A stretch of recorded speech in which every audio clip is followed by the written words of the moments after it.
Hello there, everybody. It's me, your boy, Mustard. I hope you're all having a wonderful day today. It is Wednesday. It is Wednesday, my dudes. And today we have a very, very exciting stream ahead of us. Nintendo have released a video.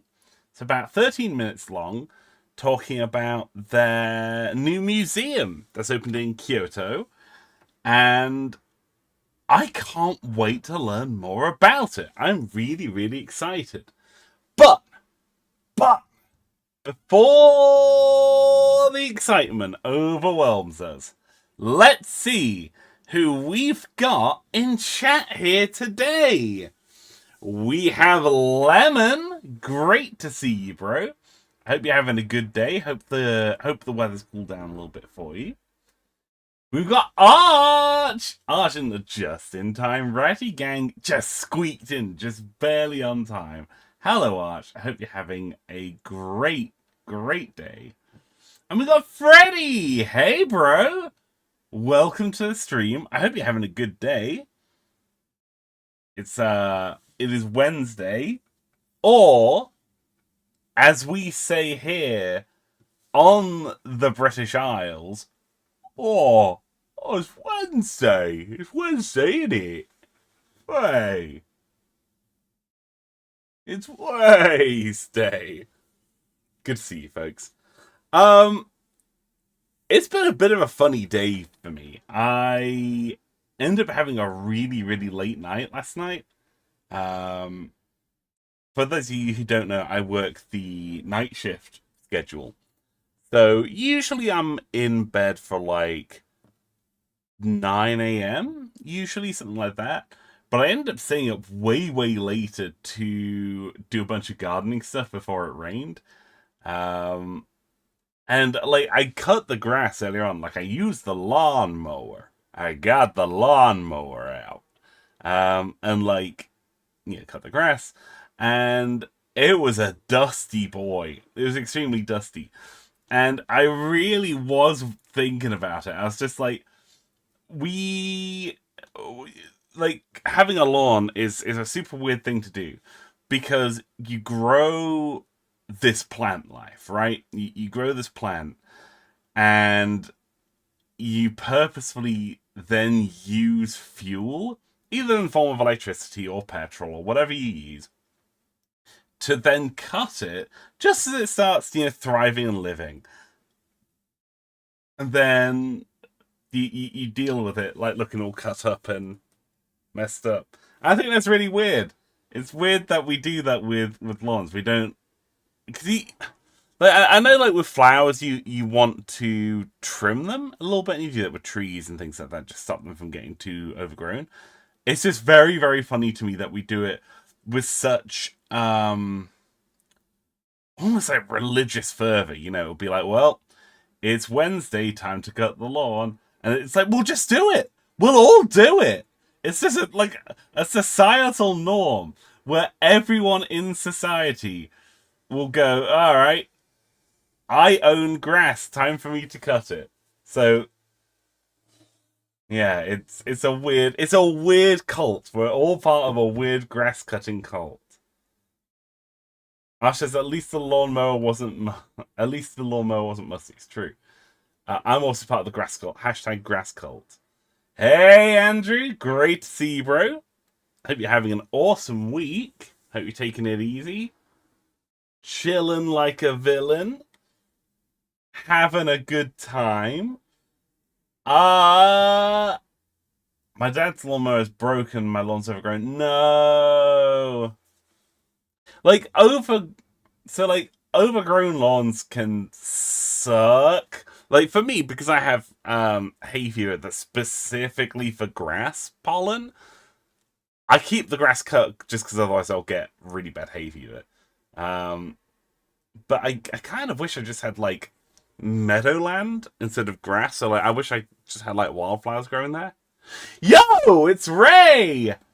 Hey Ray, moth spotted. How you doing? You having a good time? You having the best time? It's Wednesday.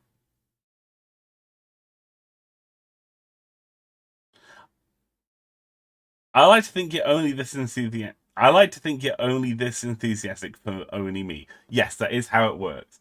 Everyone else, I'm just like, well, hey, how you doing? But Ray, all caps, all the time. It's Wednesday, all right. Thanks for reminding me I have to take the trash out later. Oh, Wednesday's your trash day. Interesting. Interesting. I always find it weird that like different places have different trash policies and like what gets taken out. Um, well, Thursday morning they pick it up, so everyone puts out Wednesday evening. Yeah, yeah, it's the same here. We put ours out on Thursday evenings and then it gets picked up uh on Friday mornings. That face when Dom joins the chat. I mean, we'll have to see. We'll have to see what happens. We don't know. We don't know. We'll see. We'll see what happens. That'd be very, very cool if he did. Um, right. Shall we get started? Shall we get started? Because I've got the direct ready to go. I've got it open in Mozilla Firefox. It's ready. It's in theater mode. It's ready to go. I've got it at max volume. Yeah, max volume. Ready to go.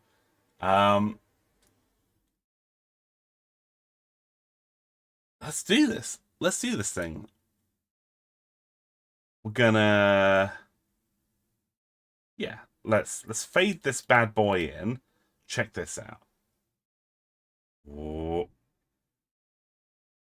Uh Firefox? Hello? Oh, Fire Firefox, why aren't you appearing? Uh Hello? What's going on? Hang on. Why is this not appearing? There we go. Jeez Louise. I can't believe this happened. Not Freddy Killer 100 said Dom joining to Mustard's regular swear-filled rant about floor coffee. I like floor coffee. I now and then I go through my YouTube and check my channel clips because people often make clips of videos and they wouldn't necessarily be shared on like Discord or something like that. But it's just like I like seeing what people have clipped. And Dom did a clip one time and never told me. It was me seeing in the last Nintendo Direct, they announced that Perfect Dark was going to be ported to the Switch, which I was really, really excited about. I really like Perfect Dark. So I got very excited and I went, yeah, whoa, holy shit. And then kind of went, I mean, holy fuck. And I said a worse swear. Like I said a worse swear. And I think Dom just found that very, very funny. So he clipped it and then didn't send it to me, which I think is very, very funny. What a cool guy. I love Dom. What a funny little guy. What a scrunkly little dude. What is floor coffee? The floor coffee is a thing from when I was playing through Shadows of Doubt, which is like a detective game. And because I was like super, super broke, I needed like energy, I needed coffee, I needed stuff to keep me going. Um, so I would often just like hang out outside of like coffee shops, like sifting through like discarded coffee cups on the floor to see if there's any like ice cold, damp coffee left in coffee cups outside of like restaurants. And we would find some, so I would just like gulp down that gross discarded coffee. It was great. What a good game. I hope the coffee's out. No, you know what I mean though. Like, I mean, like Uh, coffee that's like in a paper cup that's been dropped on a wet floor, you know, like on a rain-swept floor. Delicious. I'm disappointed that you didn't call it ground coffee. Oh, that's very good. That's very good. Very good. Oh, ooh, says Andrew. No, it's good for you. It's full of it's recycling.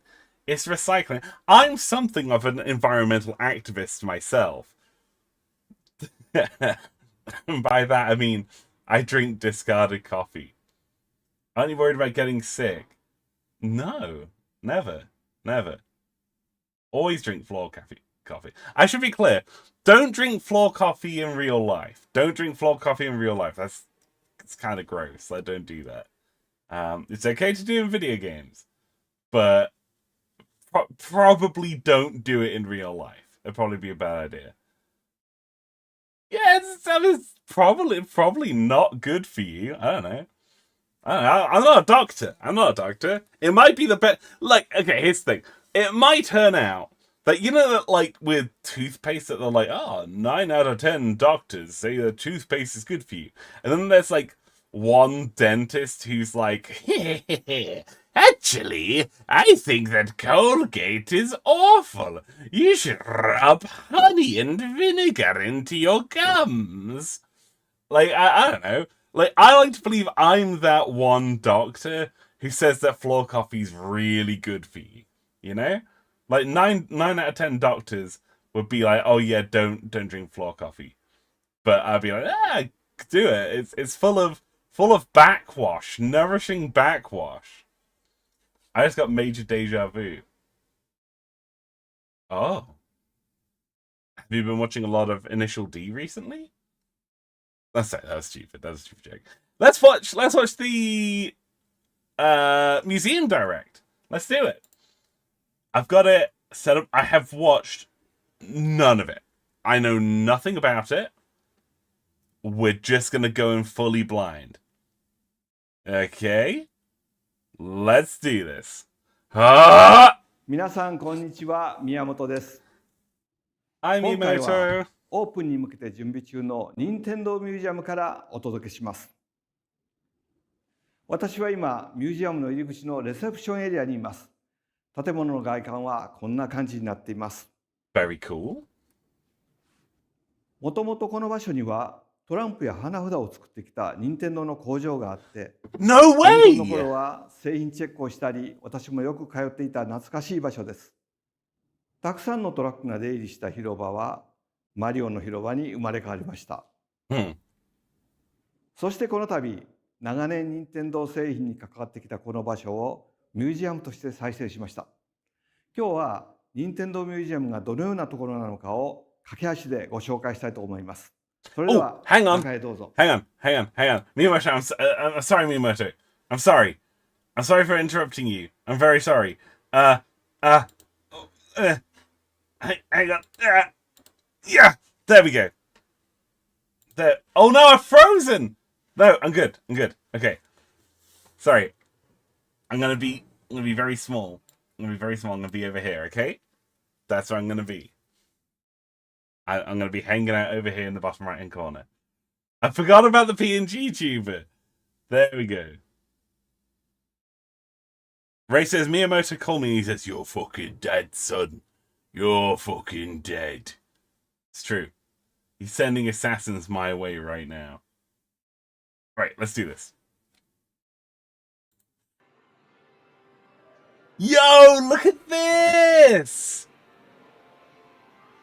Oh, that's very cool. はい、ここは2階の展示フロアです。2階は任天堂が創業以来発売してきたさまざまな製品を展示しています。ぐるーっと見渡すと、ビデオゲーム機を中心に過去から現在に至るまでのさまざまな製品が見渡せます。ここからは大きなコントローラーが目に入ります。皆さんの興味があるものを自由にご覧ください。それぞれのハードに分けた展示と合わせて我々の独創性とチャレンジをご覧になれます。ご存知の方も多いと思いますが、任天堂はビデオゲームを作るずっと以前から家庭の遊びを作ってきました。Mm-hmm. Playing 創業 cards, は今から baby. 135年前の1889年です。はじめは花札やカルタの製造が主な事業でした。それ以来任天堂はさまざまな遊びを生む玩具を作るようになり、それらがゲーム&ウォッチやファミコンへとつながってきました。ここではそのような昔の製品も振り返ってご覧いただけます。それではどんな展示になっているか少しだけ見てみましょう。こちらはファミコンの展示コーナーです。ご覧ください。 Yes. 日本向けと海外向けでハードのデザインが大きく違いますね。当時はこんな風に日本と海外でデザインを変えて売っていたんです。 Super cool. 名前も違っていて、ファミコンは日本以外では任天堂エンターテインメントシステム、略して NES と呼ばれていました。そしてこちらはソフトです。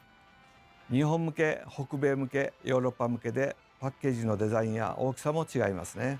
Super rad. このように比べてみることでいろんなことを発見していただける展示になっています。ミュージアムには任天堂が発売したすべてのタイトルを展示していますから、皆さんが遊ばれたタイトルをつけてください。 That's ridiculously 上のモニター awesome. ではそれぞれのゲーム画面も見られるようになっています。前に立つとそれぞれの音が聞こえるスピーカーになっていますよ。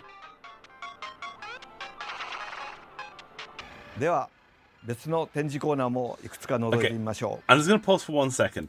It's really, really cool that when they're showcasing the games that they were selling back then, that they have like the regional differences. I think it's very cool that they have both Famicom and NES stuff on show side by side and showcasing those differences over the years, because like the NES carts are so comically large compared to Famicom ones. Extremely cool.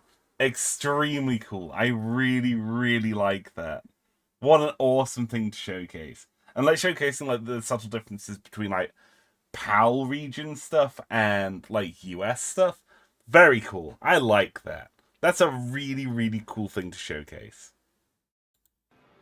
このコーナーでは体を動かすモーションを使った遊びの進化を見ていただけます。 Oh. The Wii Motion Plus. そしてここではハテナブロックのデザインがどのように進化してきたかを見ていただくことも They でき really ます。 made a nerd emoji, huh?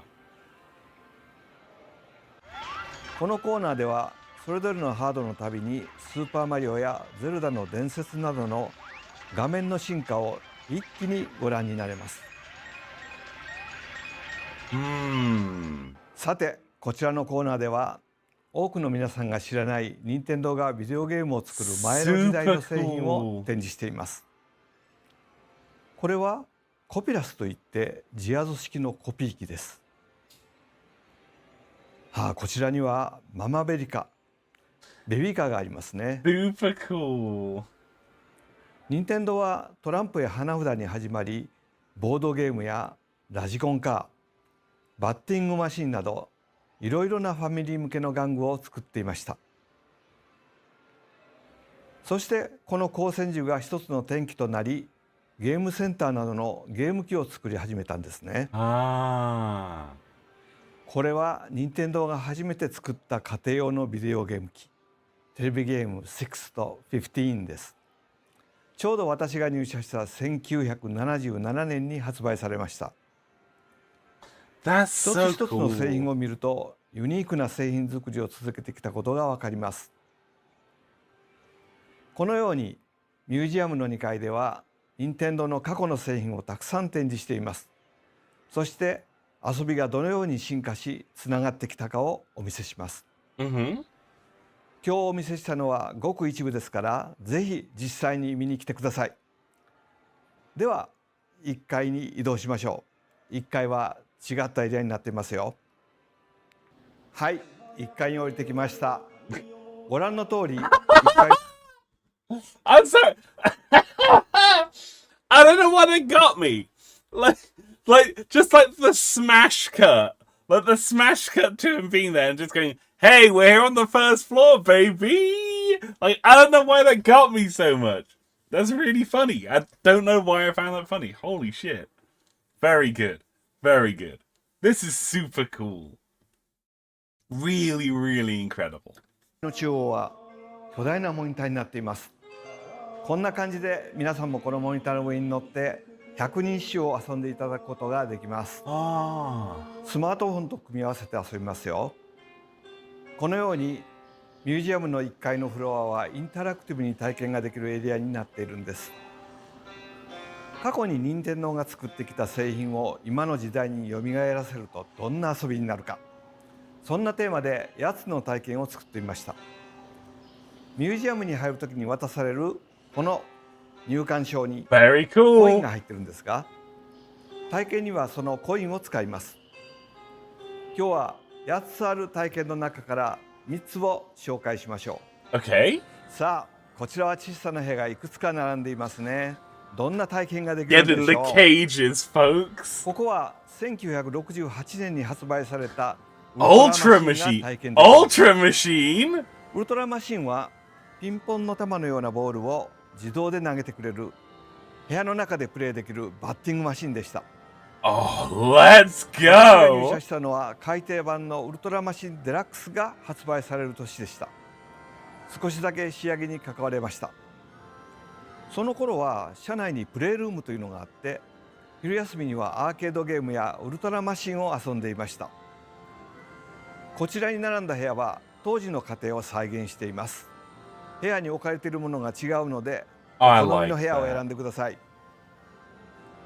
では早速体験してみましょう。 Yes. 床にウルトラマシンが置かれているのが分かりますか？ Yes, で Miyamoto. は早速打ってみましょう。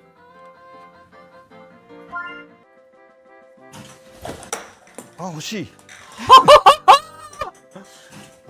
Just gonna absolutely demolish those Pikmin. Yo!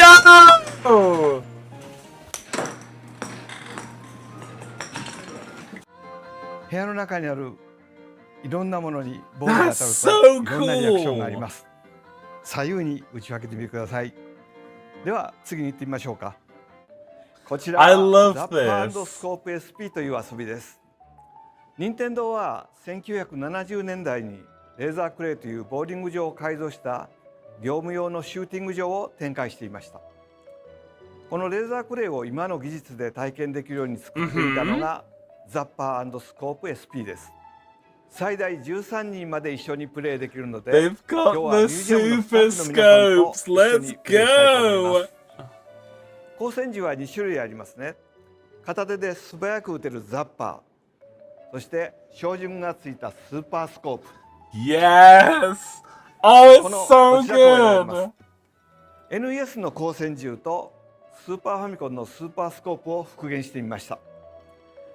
今日は私はこちらのザッパーを使ってみます。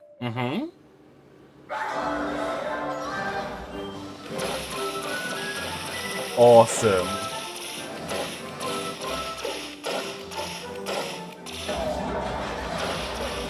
I'm such a sucker for a light gun game, マ man. リオや Such ピ a ーチは撃 sucker. ったらダメですよ。クッパ、のこのこ狙って撃ちましょう。 He's the fastest gun in the はい出てきまし West. た。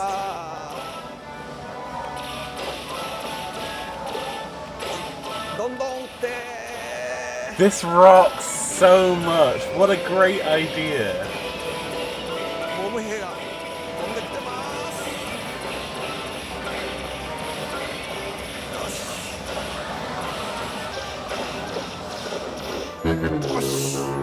Very cool. いや、どうでしょうね、結果は。良かったみたいですよ。次へ行きましょう。Yes. こちらではファミコンから Wii に至るまでさまざまなゲームをプレイできます。でもちょっと何か違いますよね。そう。 I'm just gonna pause for a sec. Ray says they have a separate row of cages for the love hotels. Awful! Awful! But so true. So true. That's a very interesting part of Nintendo's history, that they were involved in the entertainment industry, and they had a very diverse selection of services available. That light gun game looks so good. I'd be all over that, man. Holy smokes. Where are the socks where the pirates who downloaded Nintendo ROMs are displayed? You buy, like, maximum tomatoes and start throwing them. It's great. I love you trying to opine about love hotels without getting demonetized. Yes. If people want to know more, I can explain what they are, but I will talk around it. I will talk around it a bit. Where's the Pikmin shrine? I just want a little Pikmin shrine where they all go beep boop. Like they just make little noises. I don't want anything else. I just want Pikmin noises. Look at these giant controllers. Let's look at these giant controllers. です。コントローラーが超巨大です。 Super cool. このコントローラーを2人で協力分担してゲームを遊んでみましょう。では今日はファミコンのスーパーマリオブラザーズをミュージアムのスタッフさんと一緒にプレイしてみます。よろしく。スタッフさんが A ボタンのジャンプ、私が十字ボタンで移動を担当します。2人で息を合わせてクリアしましょう。頑張りましょう。 Speedrun strats, baby.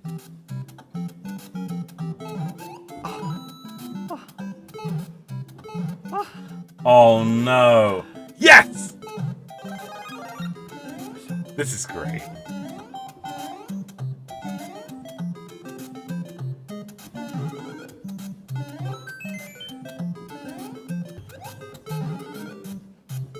I like this. This is a fun little idea. This would be a really fun thing to take, like, your kids along to. This would rock. I mean, hell, this would be a very fun thing for me to go along to.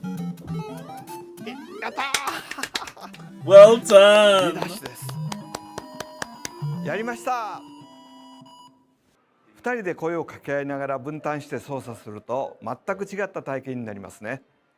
ここでは他にもスーパーファミコン、任天堂64、Wii のゲームを巨大コントローラーで遊ぶことができます。Oh my god, they got big Wii remote! どんな遊びになるでしょう。いかがでしたでしょうか。 Amazing! 今日ご紹介したものは任天堂ミュージアムのほんの一部です。製品の展示やインタラクティブな遊びの体験の他にも、ルールを知らなくても花札が遊べる体験があったり、Oh, I like 花札 that. を実際に作ってみることができるワークショップも開催します。また、 Oh, I like 館内にはオリジナルのハンバーガーが作れるカフェや、ミュージアムだけの限定グッズを販売するショップも併設しています。任天堂は創業から100年を超える歴史の中でさまざまな娯楽を作ってきました。時代によって作り出した製品は異なりますが、家族みんなで楽しんでいただきたいという思いは今も昔も変わりません。この任天堂ミュージアムはそんな任天堂が大切にしてきた遊びと独創を大切にするものづくりへのこだわりを知っていただける場所です。皆さんにはそれを体験しながら実感してもらいたいと思って開発も一緒に社員が全力で作り上げてきました。任天堂ミュージアムは10月2日にオープンします。Awesome! この後公式サイトを公開しますので、来場に関する詳細はそちらでご覧ください。それでは任天堂ミュージアムでお待ちしています。キノキオたちも一緒にお待ちしてますよ。Amazing! That's super cool! That's super cool! I like that. So that's a really, really cool idea. It seems that it's like maybe not exactly like a full, maybe it is a full day's entertainment, but it's some really, like, a really, really interesting museum. I really, really like that. That would be, like, if I were to do a day trip to Japan, to Kyoto, it would definitely be a place that I'd go to. I'd probably stay an extra day in Kyoto to visit it. Finally, a Wii remote that can avoid the inevitable mistake of accidentally sitting on it. It's true. I mean, you can still sit on it, but it's a sofa instead now. I can't wait for your next stream, ruining people's stay at the Nintendo Museum. Yeah, just drinking people's floor coffee off the floor of the cafe. Eating all the hamburger that's been left over. Kyoto is in... I know that Kyoto's in Japan, but I mean, like, if I were to do a trip to Japan, because for those of you who don't know, I am hoping to do a trip out there next year sometime. It's Expo 25 next year. So there's going to be like a technology expo that's on in Osaka next year. I'd really, really like to go for that. It's something that I have actually spoken to Dom about. I think like going with like the crew would be a lot of fun. But you're absolutely right. I can't remember who it was that said it. Oh yeah, Lemon. Imagine Dom and Mustard playing this. Like the idea of like trying to play Famicom games on a gigantic controller with my friends would be a lot of fun. A lot of fun. It'd be like super cool. They didn't talk about things like admission prices. I would be curious about how things are priced. Arch says Musty's been 10 turns, returns to normal size. So true. So true. What? Hello.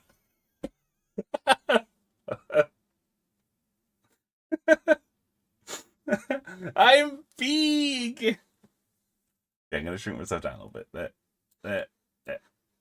There. Shrink. Shrink. Shrink. There we go. Why am I so high res? Because Voxy did a very, very good job. Voxy did a very, very good job, and I'm very proud of him. What a cool guy. We like Foxy. Foxy's he's a funky little Benui. He did a very good job with the PMG shooter. Andrew says it would be a lot of fun playing with friends on Giant Controller that you can also troll your friends while play. It's true. Yeah, everyone say thank you, Foxy. I would 100% go to the Nintendo Museum. I think that would be a really, really cool thing. A real size Toad animatronic begging you to go home. She's like, "Wow, you gotta go home now. You can't be drinking the floor coffee. Wow." I don't know. That's my Toad voice. He's stuck in the Pringles can, banished to the Shadow Realm.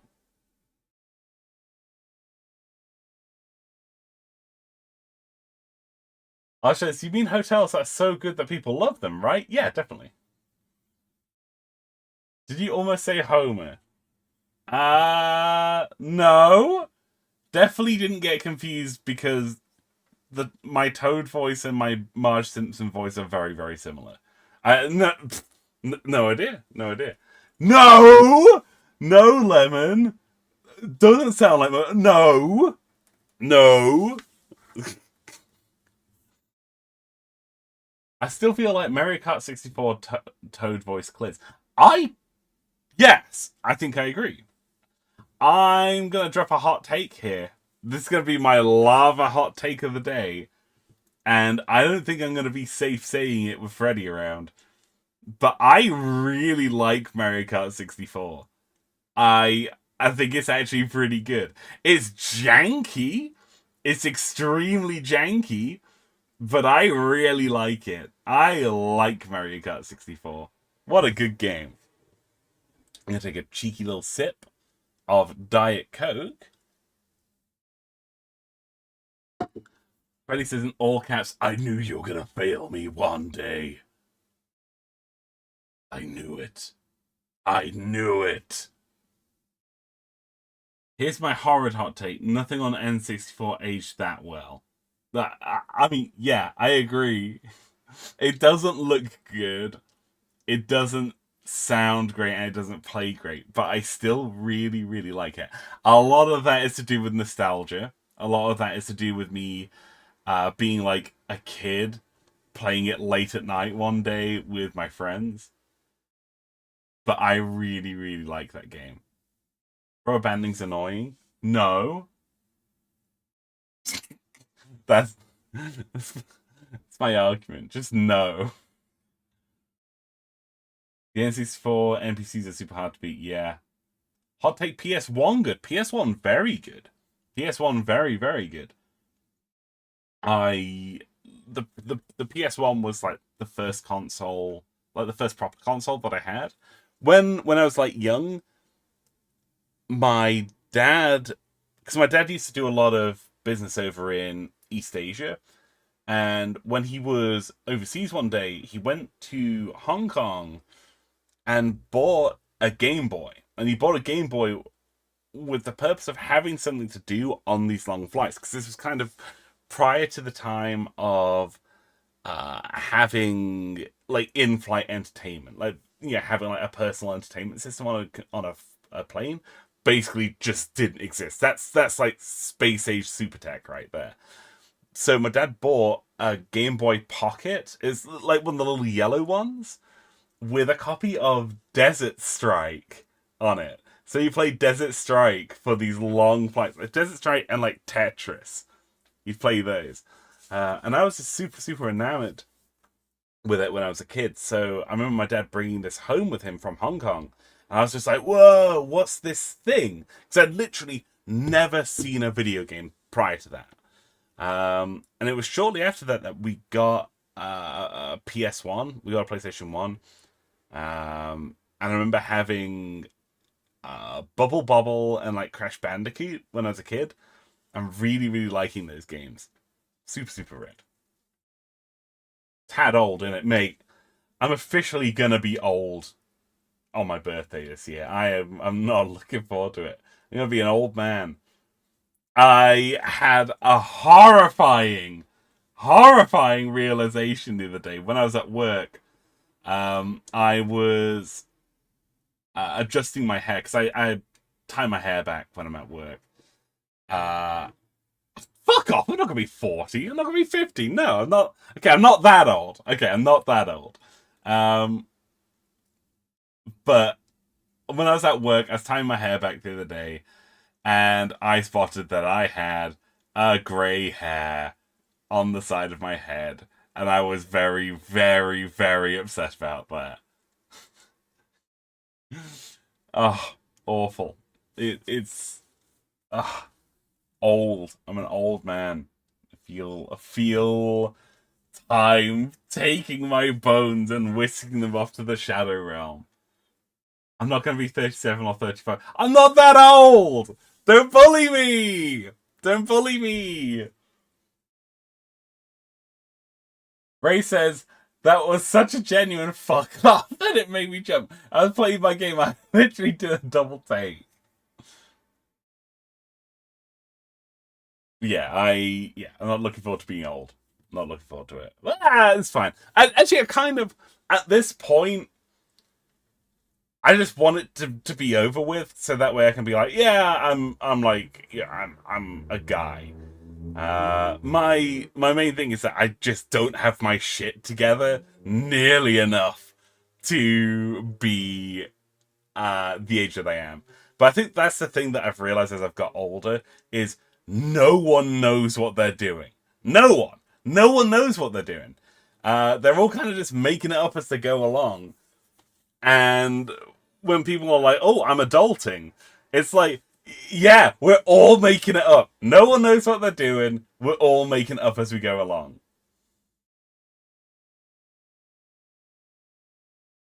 That's just I'm already dead in internet years. Same.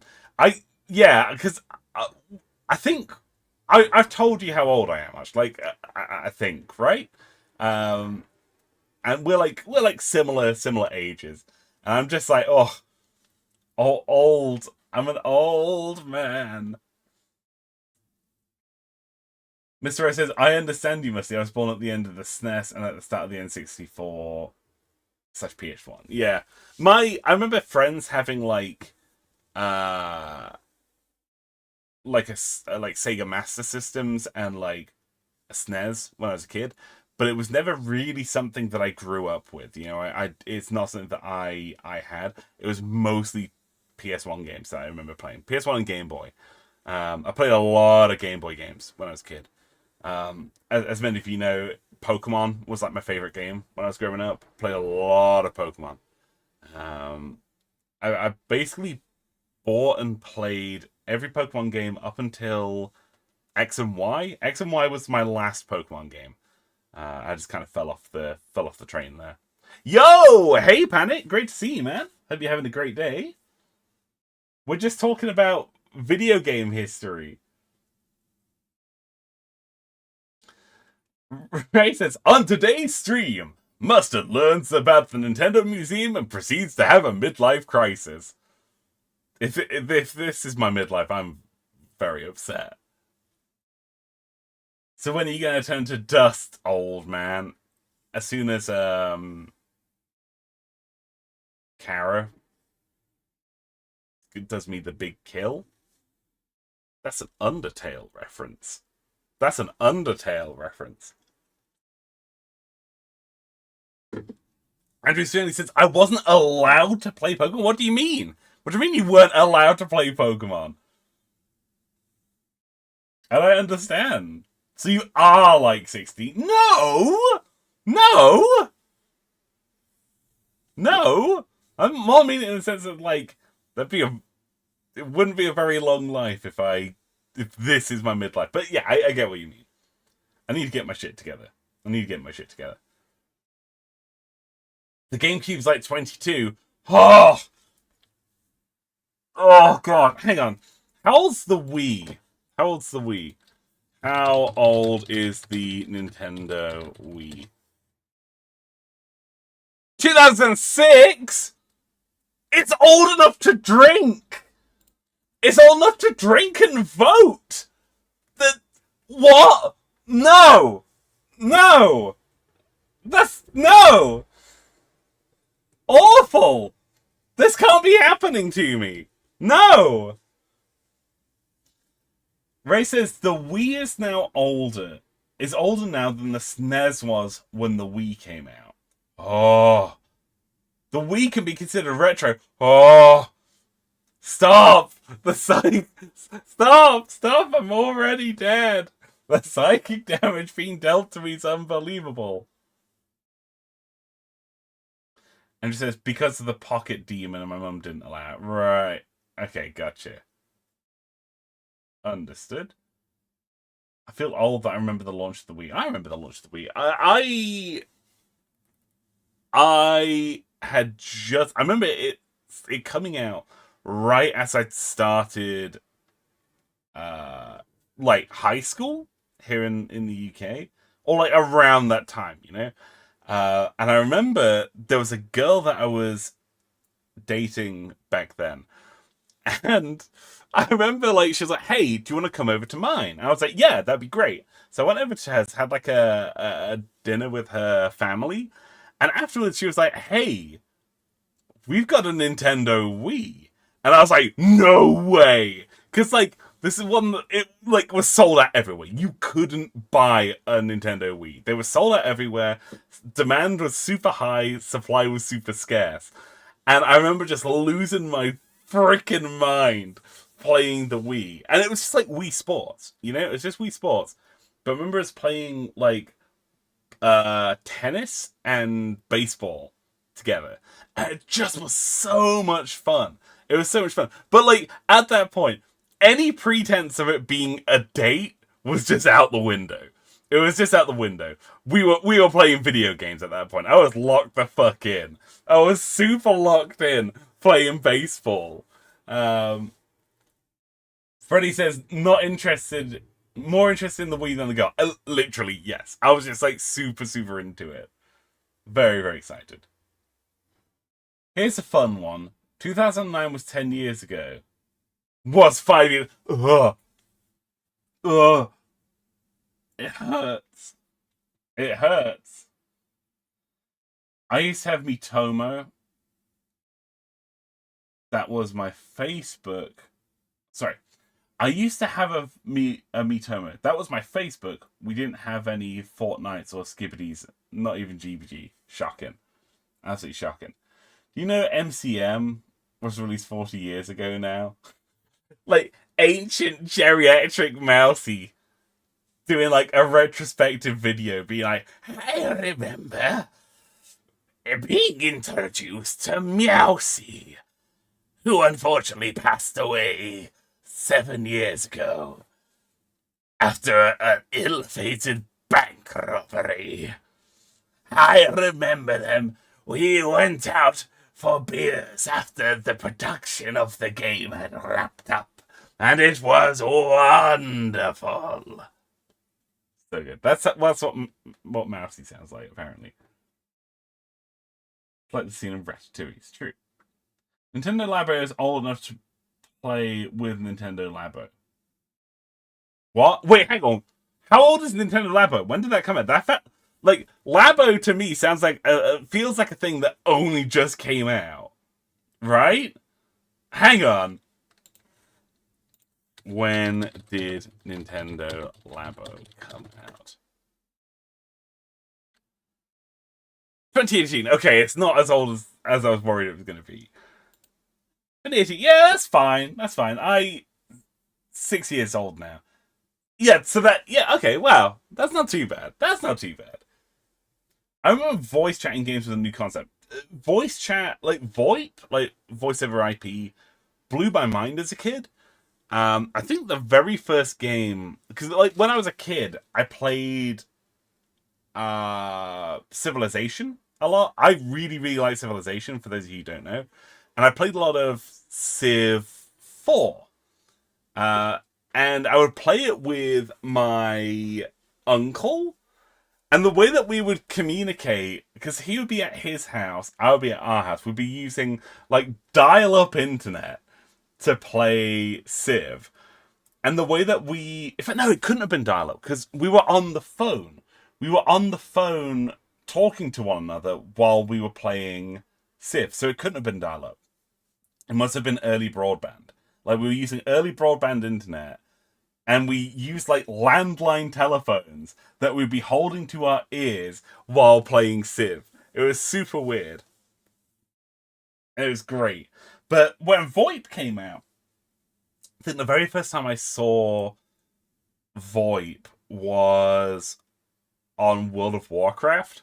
I played a lot of World of Warcraft. I started playing WoW in like 2007, 2008, something like that. It's right at the end of the Burning Crusade expansion pack. I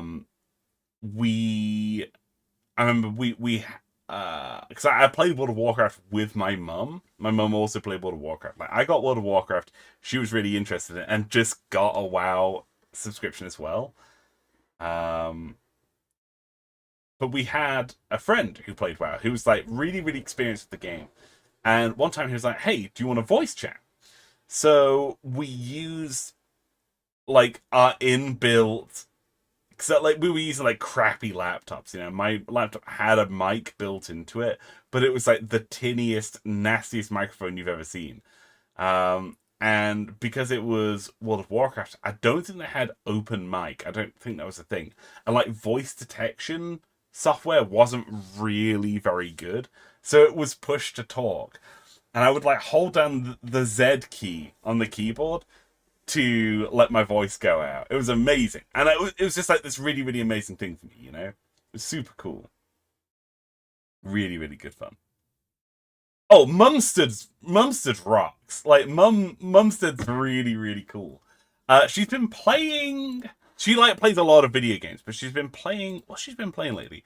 It's like a game on Steam that's like a trading card game? I can't remember what it's called. Hang on. Card. Oh, I can't remember what it's called. Is it Card Shark? No, it's not Card Shark. Balatro. She's been playing Balatro recently. She's just been playing so much of it. Has she played Baldur's Gate 3 yet? No, but she is planning on getting it. She's heard me talking about it a lot. I think her concern is that her computer wouldn't run it.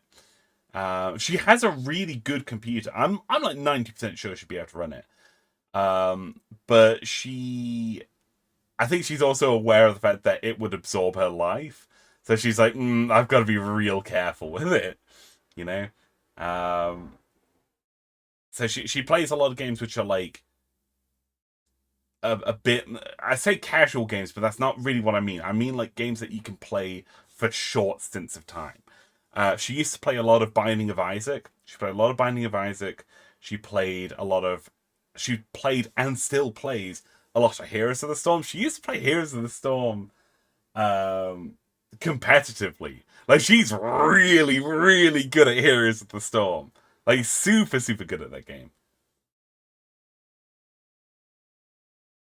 Who still has landline internet these days? A lot of grandparents. I know, like, my grandparents are pretty on it when it comes to technology, but I know that there's like a lot of grandparents who still use dial-up internet, and like a lot of them still use like AOL. Like AOL is still being kept alive by people with like old subscriptions to AOL. It's absolutely crazy. Where's Ketchup Oligarch? In the basement. We don't allow him out anymore.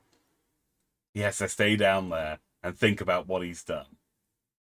Ray says, honestly, card games are so fun. They really are. I used to play a lot of Yu-Gi-Oh, as people know. But I also play a lot of Hearthstone. I really, really like Hearthstone. But I really fell off it. It's one of those games that it has a lot of power creep. And I kind of got really disillusioned with basically just how cynical it is. I think like those first few years of that game were really, really cool because it was the Wild West. People didn't know kind of like the meta for building decks, and because there was such a restricted selection of cards,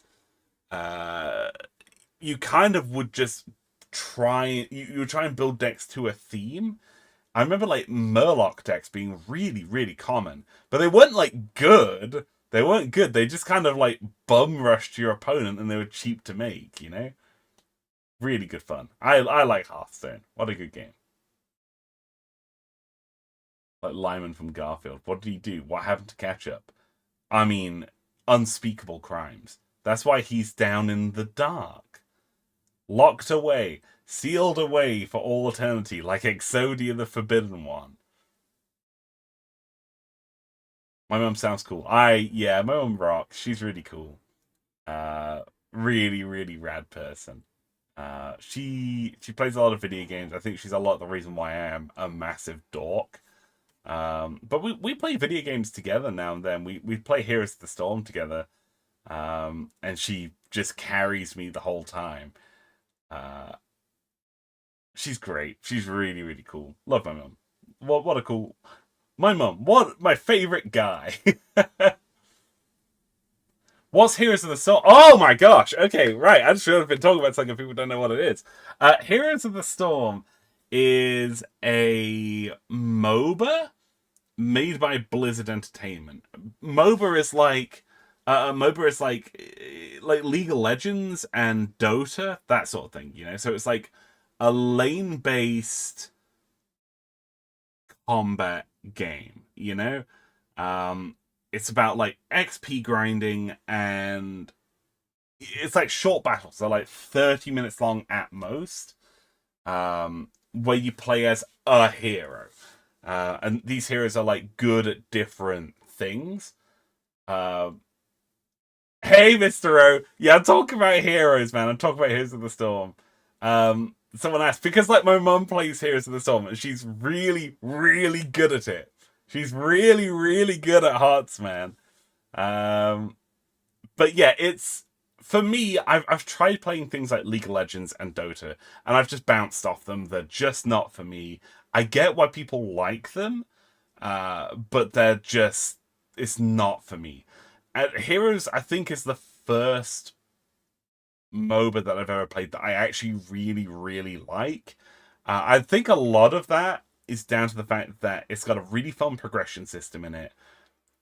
It's not like in battles, you progress as a team. So rather than being individual levels, you have team levels. So it encourages cooperation. There's a really strong focus on objective gameplay, which I think is really cool. It's really scrappy, so it encourages team fighting, which I really, really like.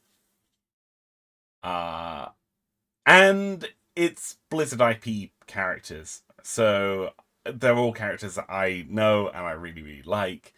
Um, so it's got, when I say Blizzard IP characters, I mean characters from things like Warcraft, from Starcraft, from Diablo, from Overwatch. It's really cool. It's really, really cool. I like that game a lot. Um, I go through phases of playing a lot of it. The story says, yes, and it doesn't matter who kills the enemy. Kill steals are a problem in other MOBAs. Yeah, it is. I kind of don't. That's kind of what I really, really dislike about League of Legends and Dota is its final hit that determines who gets gold and gold for the store and who gets XP. I think that sucks. It means that you're playing against your teammates. I don't like that. I don't like that. I want to be able to cooperate with my teammates. I want the fact that there's a dude who can deal lots of area of effect damage. I want that to be a good thing. Has my mum played Minecraft? Yes, she has, and she's played a lot of it. Um, but she played um, what's the version? Like the old version of Minecraft. Fuck, what's it called? Not Flash, Java, the Java edition of Minecraft. She played a lot of Java Minecraft. I don't think she's played Bedrock. I don't think she's played Bedrock.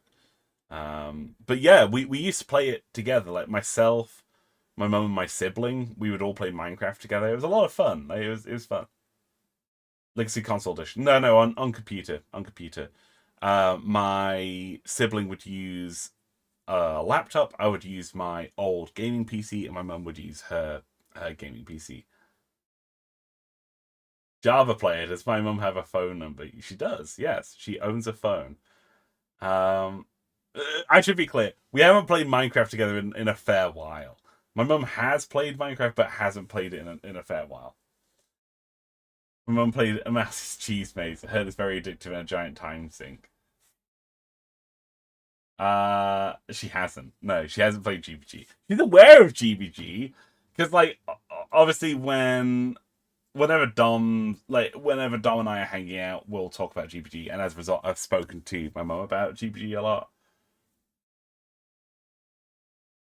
I've shown her my GBG game. No, I haven't. Uh, Project Project Cornelius is still in the works. It's just taking a very long time because I'm very bad at GBG. Um, Although now that I have a capture card, maybe that's something that I can do dev streams on. I don't know. Maybe we'll have to see. I'm a bit shy about doing creative stuff, particularly when it's like creative stuff when I don't know what I'm doing. Excuse me.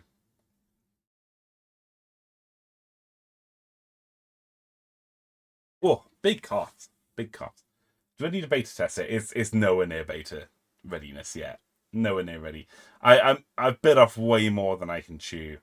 I made the mistake of being like, oh yeah, I'll make this game because it's a small game, and then not realizing that actually it's a big game. You know, I am still actively making GVG game. I can't stress enough. It is very, very early development. Um, but I do a little bit of it here and there because my schedule's pretty rammed.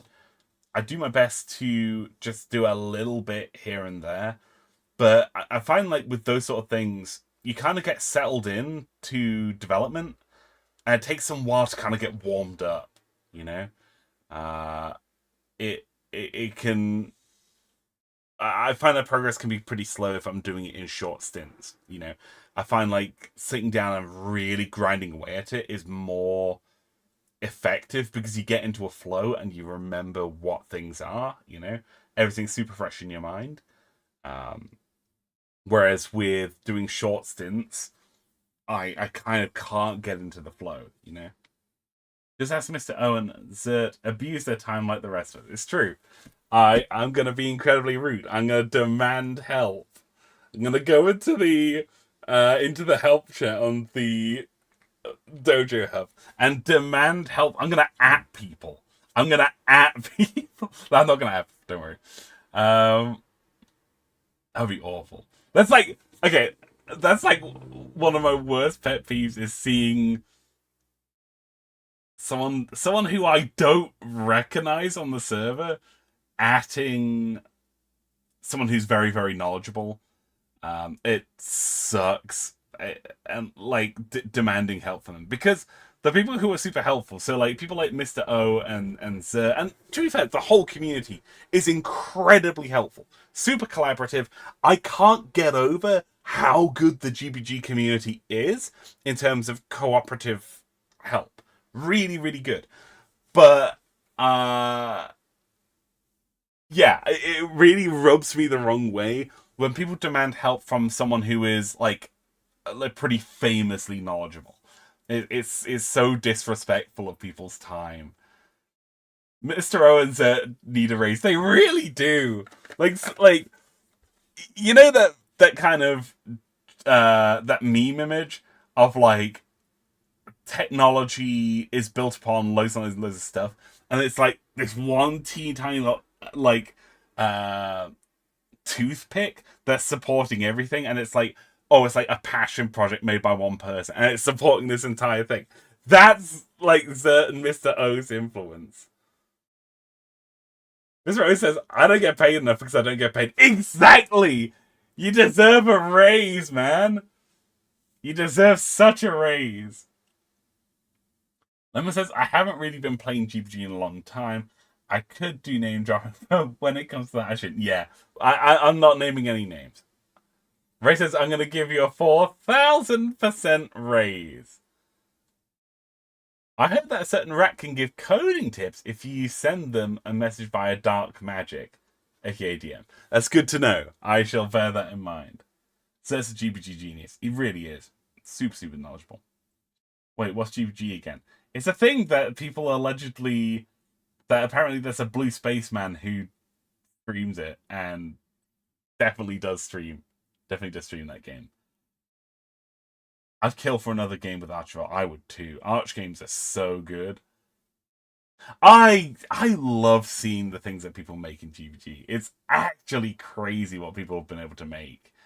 Um, like this is like a really really weird thing to remember, but I think the very first game that I saw that I was like, oh, I get it. Because like, when I first saw GPG, I was like, it's a bit limited. I don't really get what you can make with it.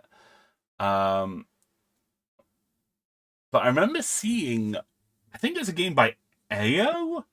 I think it was AO anyway, who made this like exploration world that made really good use of like pitch black lighting.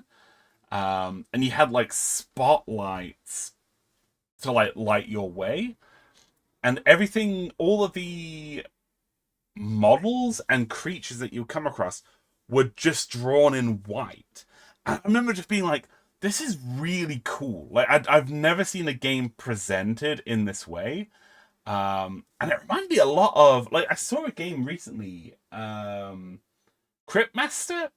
I saw Cryptmaster, like that typing game. It reminded me, like, when I saw Cryptmaster, I was like, this reminds me of AO's game. And that's a weird thing to say. But I remember that game super clearly. And I remember it being like that thing that made me go, oh, there is a lot of potential for GBG. There's a lot of potential for it. Really, really awesome game and really, really incredible community. AO's a go. AO is the go. AO rocks so much. She gets so much work done. Absolute giga Chad. I remember playing Mousepad's newest game and it's super good. Yeah, I remember seeing like they released a trailer for it. I saw the trailer. I was like, wow, this looks super good. Just really mind blowing. Really impressive stuff. Hey Trevor, welcome to the stream. Good to see you. We're talking about GBG and older games. Because GBG is like what, 3 years old now? When I play GBG right now, I don't have my capture card plugged in. I still haven't actually tested my capture card yet. It might not work. It might not work. I just haven't tested it. It's still in the box. I literally haven't used it yet. I really do need to get around to giving it a test. That is actually a thing. I was talking to someone about this the other day. Because next week I'm going to have a slightly different schedule. I think next Tuesday I'm going to have be my non-regular stream. Because normally I do Baldur's Gate 3 on Tuesdays, something stream on Wednesdays, and then Disco Elysium on Thursdays. What I think I'm going to be doing next week is doing my like kind of chill stream on Tuesday, on Wednesday doing Baldur's Gate, and on Thursday Disco Elysium. I think on that Tuesday I'm planning on doing a capture card test to just kind of give it a go, you know, to test out the capture card and see what we can get going through it. Because I don't know how they work. Like I know how they work in theory, but I've never actually used it. And we can maybe kind of spin off with that. Maybe try out some Switch games. Maybe have a look at some GBG stuff. I'm not sure. But we'll kind of play it by ear, you know. But I would like to do a capture card test sometime next week. RPG Plus is another go. Yeah, RPG Plus makes some really good stuff. I remember when you played Mascot Creator with Dom on stream. Yeah, that was really cool. I love seeing just how versatile GBG is. Like the stuff that people have been able to make is just super amazing. Panic says I couldn't share anything with GBG, but I have good creativity with it. I used to watch Jez tutorials, and then Dom appeared. My life was changed. Yeah, I like it's been really cool seeing like the tutorial community expanding, because I know that Dom used to do some tutorials like right at the start of GBG's life cycle, but then mostly focused on playing other people's games.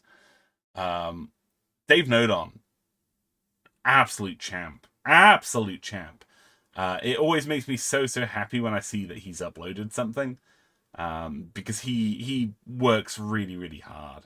Really good stuff. Yeah, Joe makes some good tutorials. Dom's such a cool guy. Most of us are here because of him. It's true. What a cool guy. Funny blue spaceman. Really need to start making games in GBG. Yes. The 2023 Dave Nodon comeback was legendary. I really wasn't expecting it.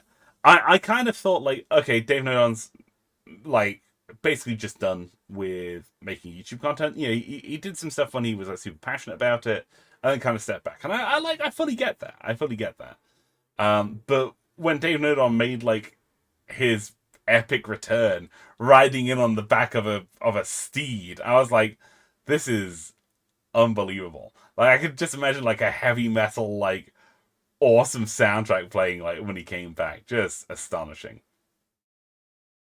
Ray says, ugh, it's like 70 degrees right now. Like Celsius? No, surely not. No. Like Fahrenheit? That's like, what is that? I mean, that's quite cool, isn't it? Like that's like 20 degrees Celsius, maybe. Yeah, that's like 20 degrees Celsius. That's a nice temperature. That's a very nice temperature. Is that too hot or what? It's hot relative to here, yeah. Oh, I guess you got like that kind of that humidity. 70 degrees is my limit. Yeah, I get that. I think for me it's more like 80 Fahrenheit. 80 Fahrenheit is when things start getting a little uncomfy. Very muggy and humid. Yeah. No AC. It's just like the UK. Just like the UK. We're also like a cold, wet island. Like, so it's very, very humid nearly all the time. So when it gets hot, it's just instantly like sticky heat. And because our houses are designed to kind of retain heat, they aren't designed to keep the heat out. They get super hot because like the bricks that make up our buildings, they're designed to kind of heat up and stay hot throughout the night. Um, so it like the heat never goes away. It's horrible, absolutely horrible. I don't cope well with the heat because it used to be cool here, so they went, well, we don't need that. Then it got hot. Yeah, I can't wait for fall. I like fall. I'm not quite ready for the summer to be over. Um, but I mean, it's going to be September in just like a week or so, which I don't like. I don't like that we're already nearly there. Ray says seasons ranked fall, winter, spring, summer. Yeah, I definitely rate autumn and spring as being my top tiers. Spring, I think, is like super beautiful. Like that's when you get like tree blossoms and like first flowers start coming out. I really like that, but it's also bad for pollen for me, so I get like really bad hay fever. Autumn is really beautiful because you have like all the golden trees. It's a little bit breezy, so you get to wrap up nice and warm. Yeah, like actually, fall is like beautiful winter. That's actually a really good description. Yeah, I like that. Winter and summer are so like toxic for me. Whenever I'm in one, I yearn for the other. But right now, I love fall the most. Falling leaves, nice rain, and yeah, pumpkin spice. Yeah, yeah. What's your opinion on the basic depiction of sea monsters? As in like krakens and things like that? I mean, I love sea monsters. They're super cool. Sea monsters good. Sea monsters good. I'm a fan. Yeah, I like sea monsters. I like that most depictions of sea monsters are just like, what if regular sea creature but big? I like that. That's really cool. There's a really, really good video by Jacob Geller. Hang on, let me try and find it. Hang on. Jacob Geller. He made a video about uh like creatures of the deep, and it's super, super good. Yeah. It's just called Fear of Big Things Underwater, and it's absolutely fantastic. It's a really, really good video that I would highly suggest checking out. It's got some depictions of like a bit like oogly and spooky stuff, but he talks about things from the perspective of like newspaper articles and mythologies and video games. Well worth checking out. Jacob Geller's videos in general are really good. He has two videos that I put on pretty regularly just because of how they make me feel. His video Fear of the Cold is an absolute masterpiece. It is so good. Absolutely fantastic video. Um, Go watch it. Go watch Jacob Geller's Fear of the Cold. That video is horrible, but wonderful. He opens it up with a reading of how to make a fire, which, as he puts it, it's a story of a man freezing to death. It's horrible, and it's wonderful. It's so good. It's so evocative. What a good guy. We like Jacob Geller. Development of Rat Race has been slowed due to the lawsuit from Pogi. I can't believe that Pogi would be filing such a frivolous lawsuit. I'm going to take all your week one GVG money and use it to make GVG 2. That'd be great. Lemon says, we don't really get fallout here in South California. No, like California, like Southern California is kind of weird because it's, you know, it's dry, so you don't really get those nice change to the humid, because it's kind of a bit arid and dry.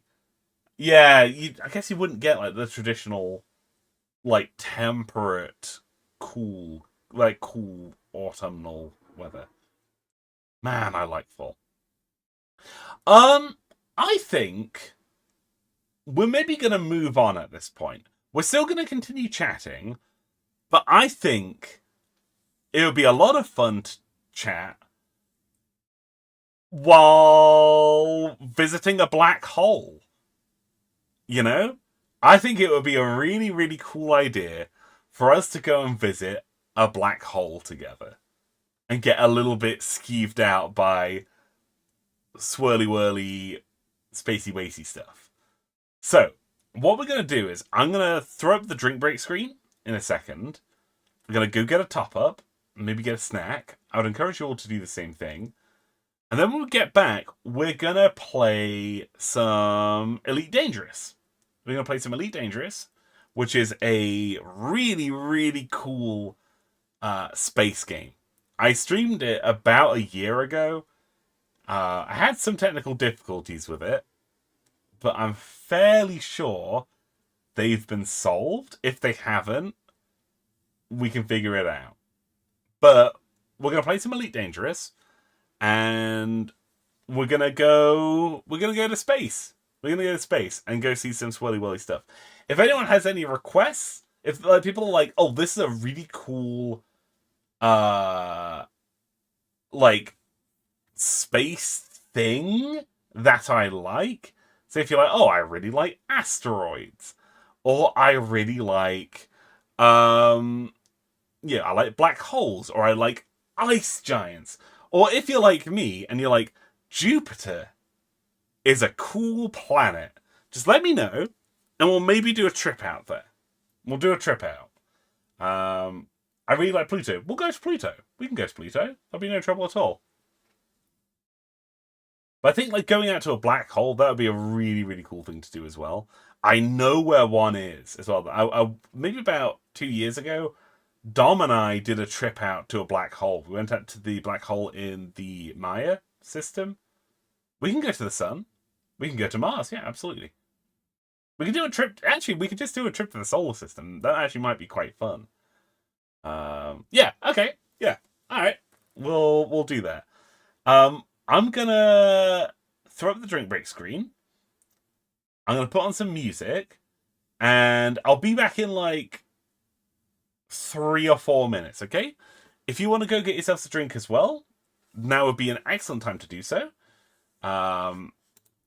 Maybe get yourself a healthy snack, maybe some water or a juice, and we'll pick up again in like, I don't know, like 5 minutes. Okay? Okay. Let's go.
Hello there, everybody. Sorry, I usually do like a soft mute there. I completely forgot soft mute there. That was silly. Hello, everybody. I am back. I have got a soft drink, and I had a very quick bite to eat. Hello. I am back. We're going to... I know, right? Absolute OBS noob. We're going to take off the drink break screen. We've still got Firefox up at the moment. But what we're going to do is... I'm going to boot up Elite Dangerous in the background. It might be a little loud as it boots up. It is quite a loud game. I haven't adjusted the sound levels in-game for a while. So I might need to do some fiddling around to get it absolutely running shipshape, you know? Oh, gosh. Big coughs.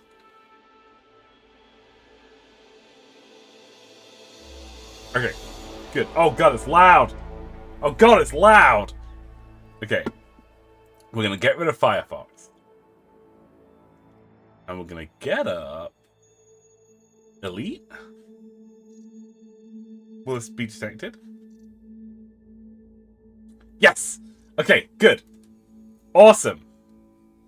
We're doing so good. We're so back. We're so back. Hey. Who's that? Who's that handsome little devil in the top right corner?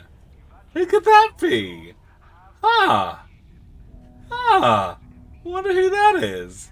Ah. But it says it's the first game you streamed. Yes, it is. That's exactly what it is. We're going to be picking up in Elite. I haven't actually played in a little while. I kind of don't know where to put my little guy. Tell you what, I'm going to go into the game and I'm going to need to have a little looky-loo at the UI to figure out where I'm going to put my guy. Because it was only when I was watching the Dark Souls VOD that I realized that YouTube says I'm playing Baldur's Gate. Wait, for real? Hang on. I need to fix that. Oh god, it does say I'm playing Baldur's Gate. Hang on. Elite Dangerous. There we go. Save. There we go. Thank you. Thank you, Freddy. That should have changed now. Might take a second to change. I'm such a noob. I reused some old settings. I thought I got everything all fixed. This is Baldur's Gate 3, but after a very long time skip between Acts 3 and 4. Yeah, it's after the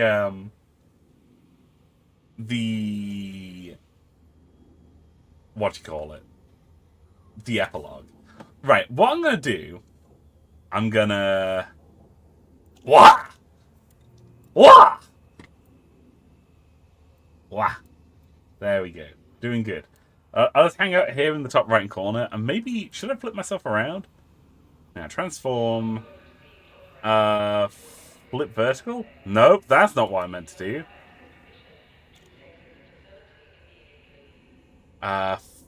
Transform, flip horizontal. There we go. That'll do. That'll do. I guess I could also just be in the cockpit. Hang on, I might just hang out in the cockpit. Sorry, I know this is not super desirable watching right now. What am I latching onto? Hang on, I'm latching onto invisible... too many layers going on in OBS. Get these out of here. I've made the foolish mistake of layering far too many things together. When I go off the screen, I want to rotate. Rotate my owl, please. Hello? I'd like to rotate, please. Yeah, upside down Musty's perfectly fit for low gravity, just like hanging out. How do I... Why is this not letting me rotate? What's going on?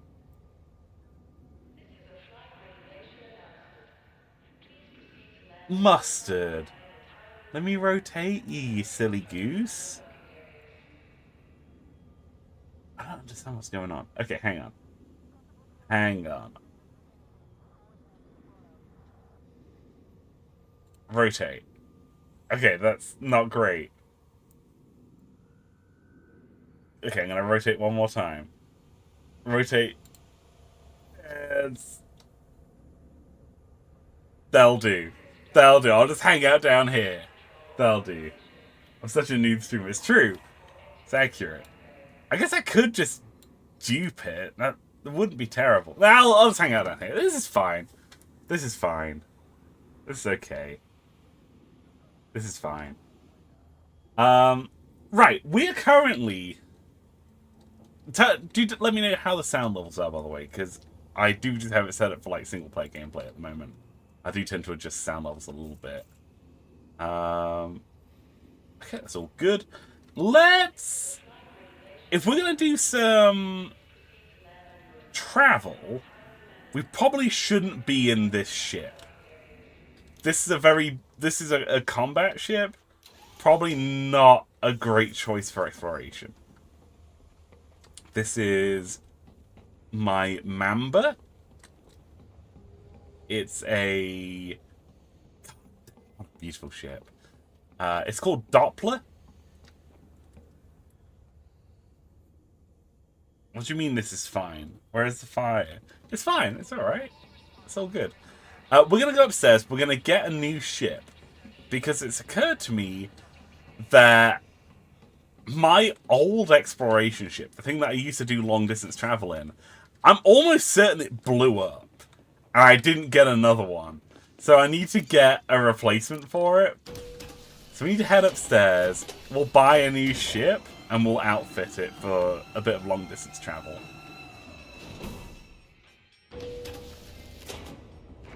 Okay, let's go up to Interastra. Let's buy ourselves a new ship. I should have enough money for it. Also, look at this. Wow. Super pretty. Wow. Wow. Welcome to Interastra. Hello. Whatever your need, we've got this. I would like to buy one ship, please. One ship. Wait, do I actually have it? Hang on. Do I have it? I don't. No, I do need to buy a new one. We're going to buy a Crate Phantom. Yeah. Cheeky 32 million credits. We can afford that. Let's buy ourselves a new ship. And then we're going to soup it up. Store our current ship. Store our Mamba. Yes. One purchase, please. Thank you. Goodbye. Thank you for choosing Interastra. Thank you. I gave you 30 odd million credits. Loads of money. Loads of money, I say. Absolute metric shit ton of money.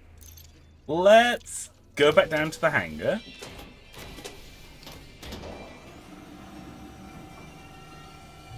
They pay extra for the jets. That's how they get you. I mean, we're probably going to spend another like 100 million right now on ship upgrades. Because right now, we've just spent 32 million credits for this bad boy. Now, it was this model of ship that I used to cross over literally the entire galaxy. But I don't have it anymore. Look at this magnificent ship. What I love about the ship is that the cockpit is underneath the superstructure. And I like to think, at one point during development, someone went, is it supposed to look like that? And then just ran with it, you know?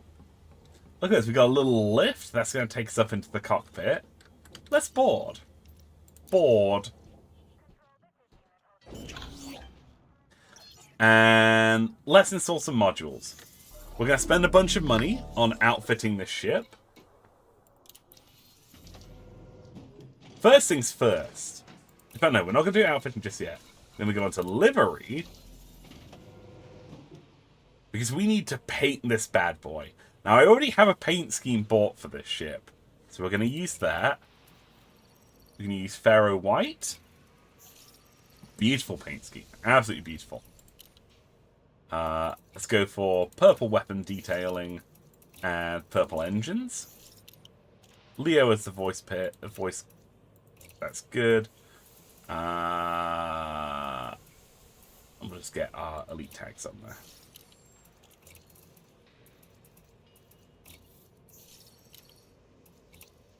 Excellent. Perfect. All liveried up. Now, the most important thing is we need to name this ship. We need to name it. Because there's going to be name tags on here. And right now, currently, it's just going to be called Crate Phantom. Because it doesn't have a name. It's an unnamed ship.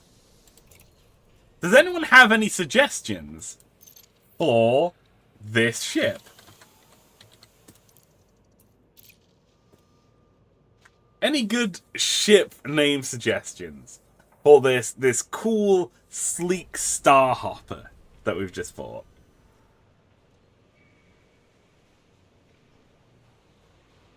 Cruise is good. Speedy Boy. Mustard Mobile.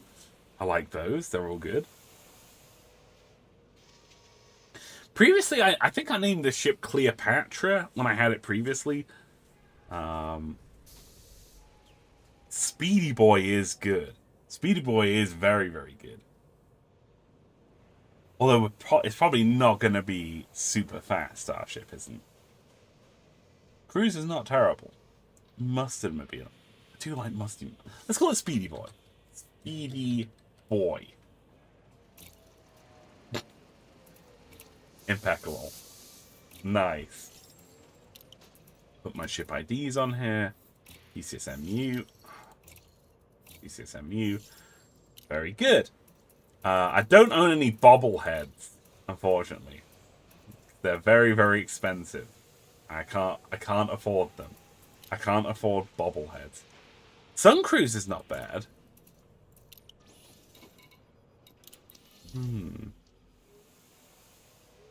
What, Sun Surfer? Hang on. Sun Surfer would be good. Hang on. Sun Surfer. Yeah. Beautiful. Check it out. Very nice. I like it. Looks a bit like Surfboard as well, actually. Actually, hang on. I have a perfect tag for that as well. I've got one that looks like, yeah, little sun. That's great.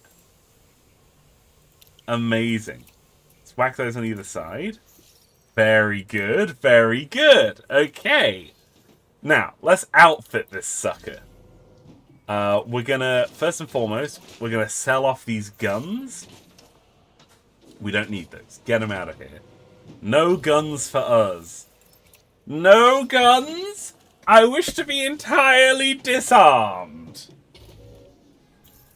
What we're gonna need is, we're gonna need a souped up frameshift drive. SEO. Oh, this is the new experimental Super Cruise frameshift drive. These are like the hyperdrives. What's the actual difference? Wait, it's got better optimized mass and everything. Oh, we're going with this. I've never used one of these before. Now, previously in the game, you had kind of like a fixed speed when traveling in a star system, right? So it would take quite a long time to go from, say, planet to planet, but really, really fast to go to another star. What this does is it makes it so that you can go super, super fast, but you kind of lose control a little bit. We're going to give that a go. I've never used one of those before. We're going to go fast, baby. So let's get that installed. We want to get rid of this shield generator and replace it with a fuel scoop. Fuel scoop. 25 mil for a fuel scoop. That's a lot of money. But I can afford that. Go for that. We want this Category 5 internal slot to be a frameshift drive booster. Gives a bit more jump range. We're going to strip out these cargo racks. We don't need them. This thing isn't going to be hauling cargo anytime soon. Really strip these suckers out. Nice. So let's get a... We could probably do with a vehicle bay. Let's get planetary vehicle hangars. G-graded. Nice. We'll get a Scorpion. Little armored car to drive around in. This is already looking pretty swish. We've already got a very good jump range of 35 light years. That's pretty good. Let's get an AFMU. That'll do.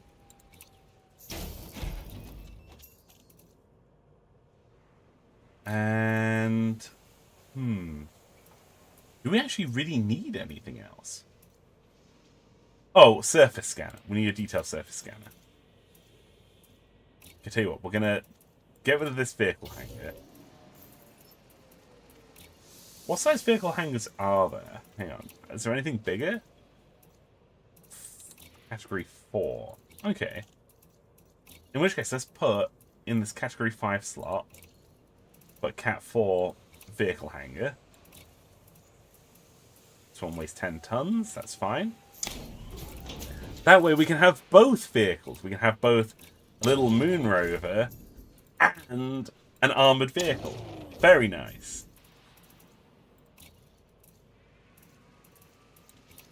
And let's get a surface scanner. We've already got one in storage. Very good. We'll bolt that sucker on. I think that's kind of it for the equipment that we need. Yeah, that'll do. Now, let's focus on our internal components. Let's get a lighter weight life support system. Because who needs life support in space, right? Who needs that? Nobody. Nobody needs that. That's what.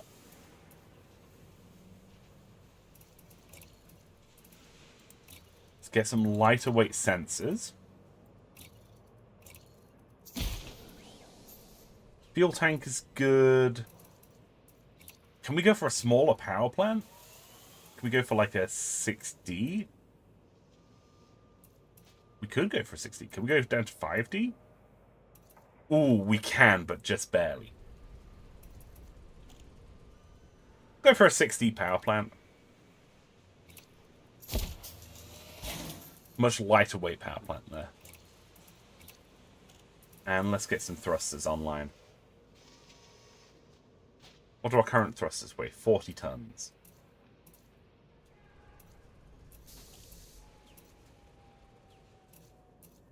So we gain about 1 light year of jump range. I think for me, just having some faster thrusters is going to be better for me. Yeah, we're going to go for fast thrusters. They're expensive, but, you know. They are cheap if you value your time. A power distributor, let's go for a 7D. A little bit lighter. Amazing. Okay. There we go. We're all set on our equipment. Excellent. We'll just quickly talk to an engineer. Just try and see if we can get some more jump range out of our frameshift drive. Nice. Really push this. Really, really push this.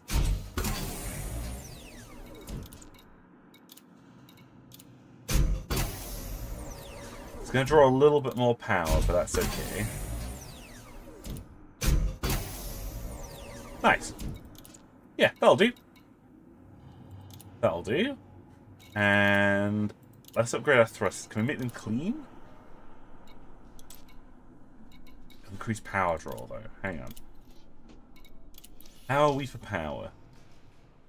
We've got plenty of wiggle room. Yeah, okay. Engines. Let's soup up these engines a little bit. We'll have them burn nice and clean. So we don't get too hot. Okay, all set there. Power distributors. Charge enhanced. We'll go for that. Awesome. Power plants. Is overcharging it? Yeah, we'll overcharge a power plant just a little tiny bit. Nice. That'll give us just a little bit more wiggle room on our equipment here. Do we want to carry a gun? Do we want guns, chat? I'm not sure whether we should go for guns, just so we have a little bit of self-defense. We don't have shields. We don't have a shield installed. That nearly could have been a disaster. Okay. No guns. Okay, in which case we should definitely go for shields. We've already got a shield that I've already kind of tinkered around with. We'll go for this. We've got a size 3 reinforced shield generator. I think it's what I used to use on my trading ship. Maybe just one for self-defense. Yeah, maybe just one. You could go for like 2 small ones on the front of the cockpit here. Yeah, we'll go for those. Maybe some lightweight. Just some lightweight weaponry, you know?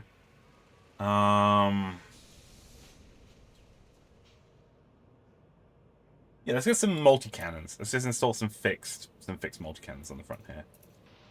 What's the difference between advanced multi-cannons and regular multi-cannons? Oh, these can just make anti-Xeno weapons. Yeah, like no shields on a ship with like a paper-thin hull. We have no hull reinforcements. Like a rock hitting us would rip the ship apart. Excuse me. Yeah, no, these are exactly identical. Maybe cannons. Oh, frag cannons! Frag cannons! That's what we're going to go for. We lose a fair bit of jump range, though. Yeah, we're going to go frag cannons. Oh, yeah. Oh, yeah. That's what I'm talking about. Yeah, we'll get some frag cannons on here, just in case. For home defense. Oh, yeah.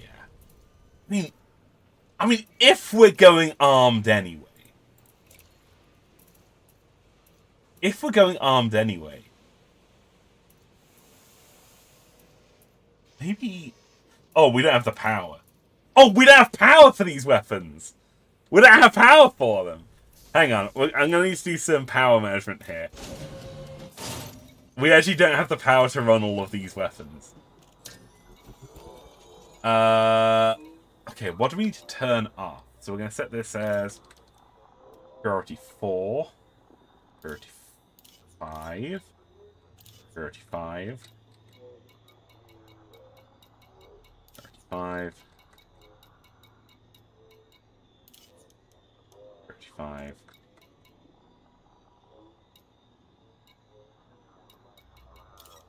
That'll do. Yeah, so all the things that are like exploration gear, we'll have those switch off when we put the guns on.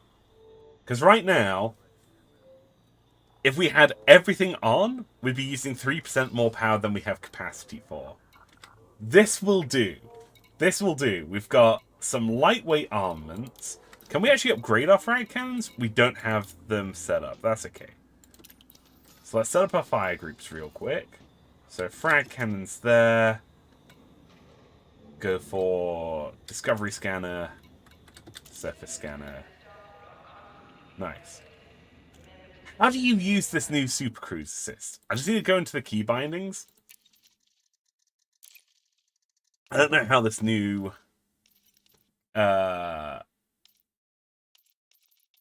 this new thrust thing works. This new super fast super cruising works.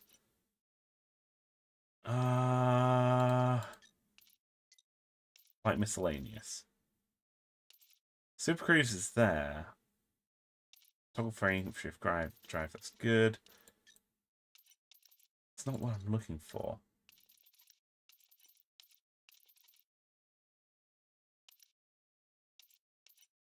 No. Not ECMs. Teo, I'm gonna look this up. I'm gonna use my big brain.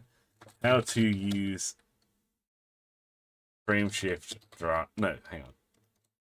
Super Cruise overcharge. What's the key binding for it?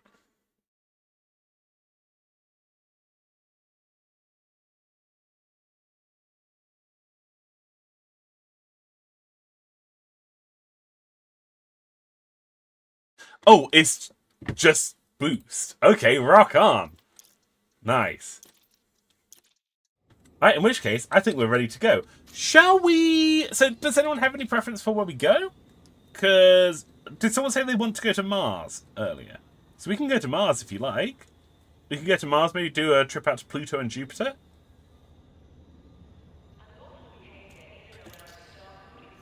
So let me have a look at the star map right now. Because right now, we're here in Shinrata Desra. Shinrata Desra is like my home planet. My home system. It's right here in the outer Orion, the inner Orion spur. And Sol, like Earth, Sol, is down here relative to us. So it's kind of like in the galactic south. We can go there. Let's go to Mars.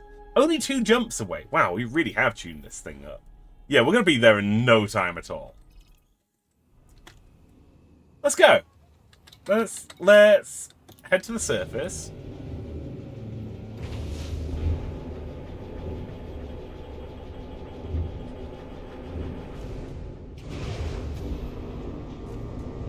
Now, some of you might be thinking, well, hold on just for one goddamn second, Mustard.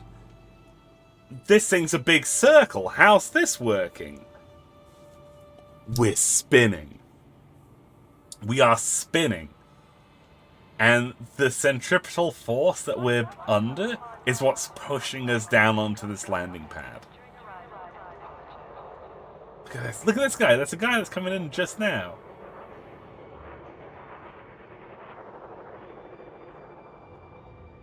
Super cool. Right, let's roll. Let's go to Mars. Detachment complete. Exit the station quickly and safely. I haven't flown in a little while. Oi, oi, mate, you got a license for that? And we're out. Nice. Out in the spookiness of space.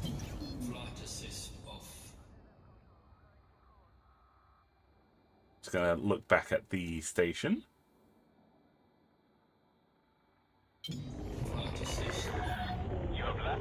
That's where we were.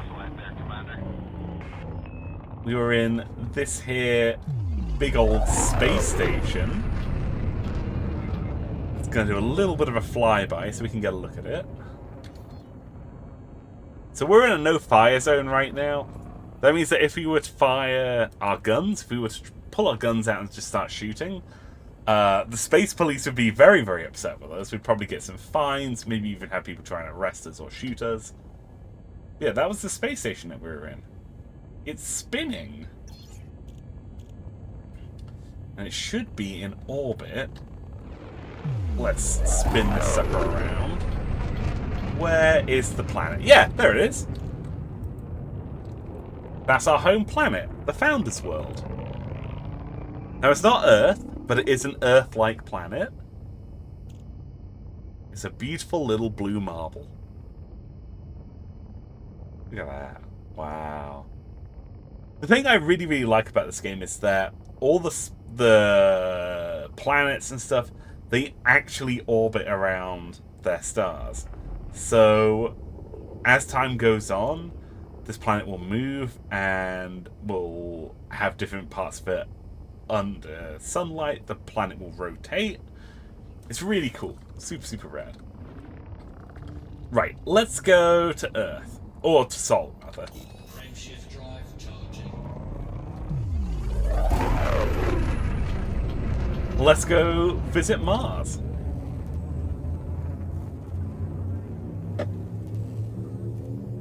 Go for a cheeky little trip.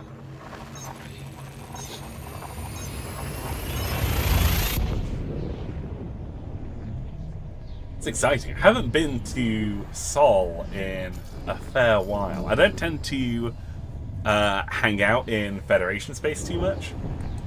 So this is exciting for me. Let's pick up some fuel while we're coming along. Fuel scooping.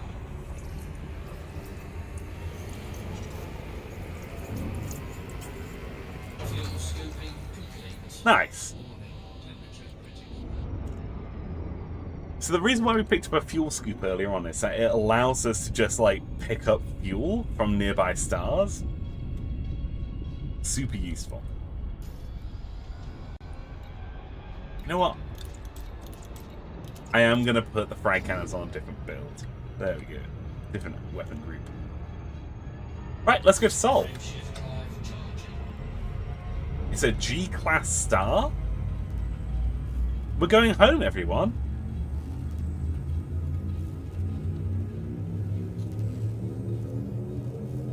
What? Lego Space Police are in this game? Sick. Yeah.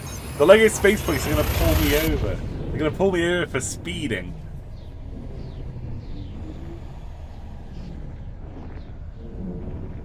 Now, Mars might look a little different than what you're expecting. There. You recognize that star? It's the sun. Let's go to Mars.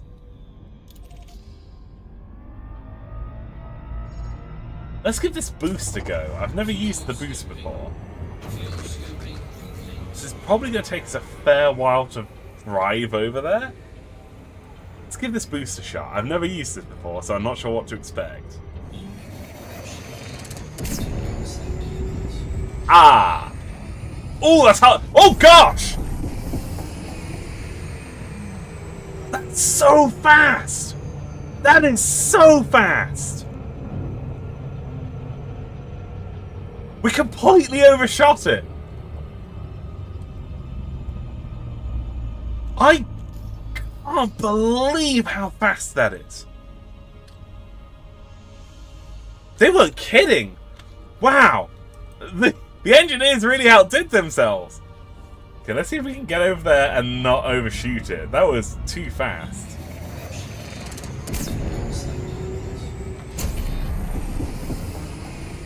Yeah, we're still going to overshoot it. Yeah, awful. Oh, I'm a bad pilot. This boost is incredible. It's so fast. Wow. Wow! That's bananas! That's so fast. I suppose that Mars isn't that far away from the sun, but still. Jeez Louise! Fast boy! Extremely fast boy.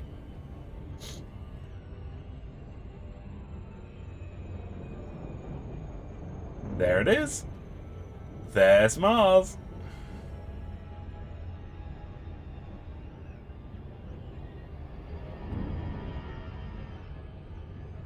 Coming on in, nice and slow.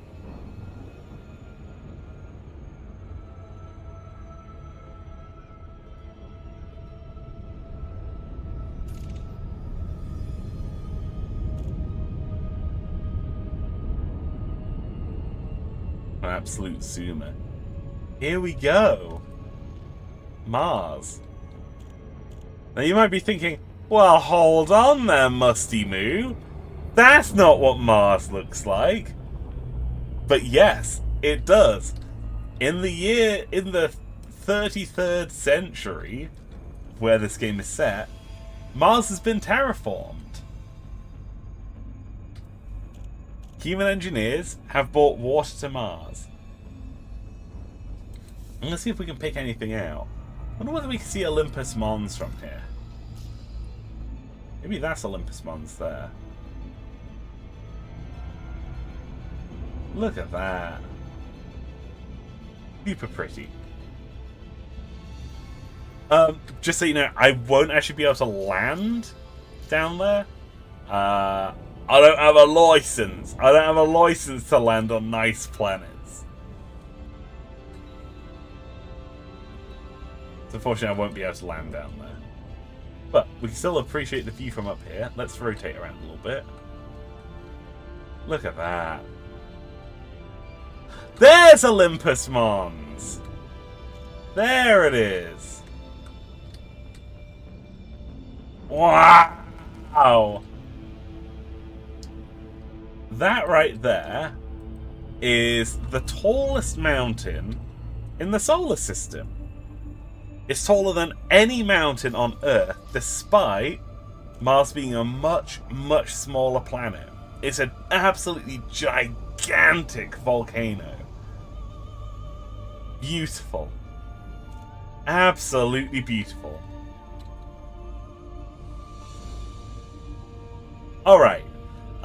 Where to next, gang? Where are we feeling? Do you want to go see Earth?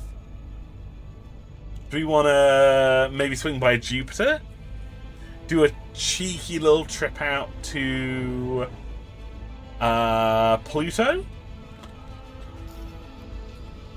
There's a lot of things that we can go see here. A lot of things. There's the asteroid belt. Let's go to Burger King. Excuse me. Whoa, big sneeze. Oh, that's a very big sneeze. Pluto? Okay, we can go to Pluto. Pluto is here? Yeah, that's Pluto. While we're heading out there, let's head to Jupiter while we're heading out there. Because Pluto's about 20,000 light seconds out. Jupiter's only 2,000. Let's swing by Jupiter on the way out.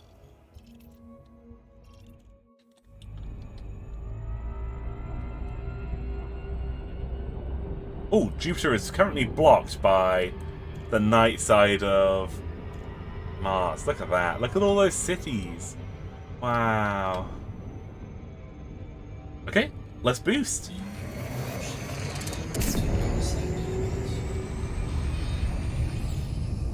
Oh gosh. Oh, we're coming in very hot. Oh, we're coming in way too hot.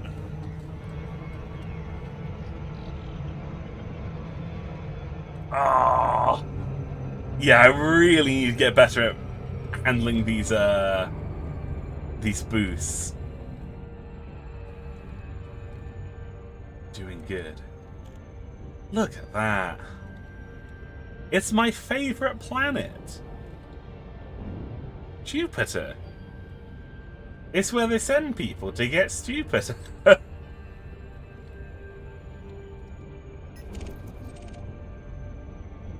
Wow.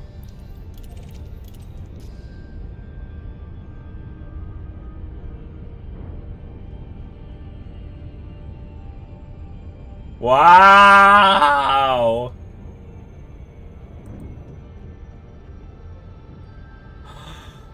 Oh, it has a ring! Look at this. It has a really, really fine little ring. Wow.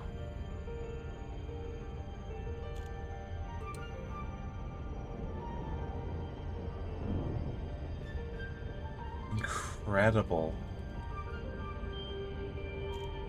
Oh, that's a big boy! That's a huge planet! Wow!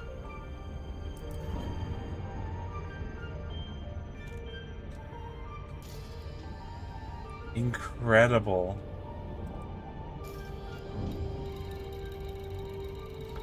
Pluto, Pluto, Pluto. Pluto.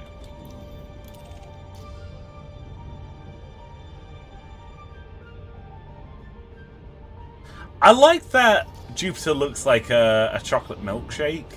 Or like a latte, you know? Wonder how close we can get to Jupiter. Ah!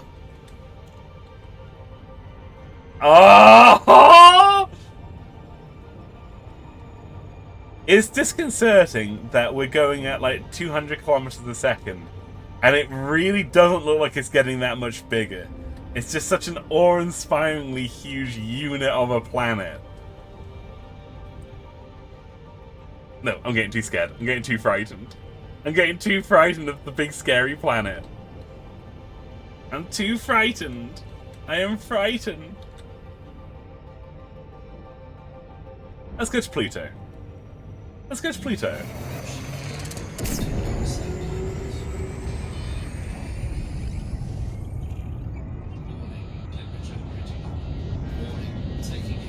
Oh, we're overheating.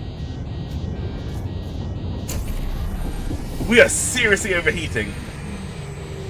Okay, yeah, I see what they mean. This boost really does mess you up, huh? Wow. That's some serious heat output. My goodness.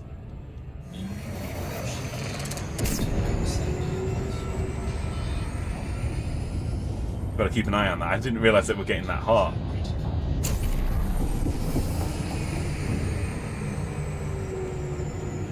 Pluto, my beloved, no!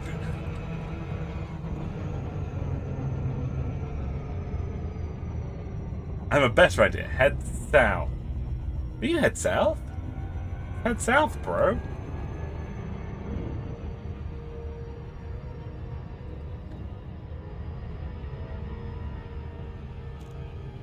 There it is. Pluto. It's so tiny. It's a teeny tiny little guy.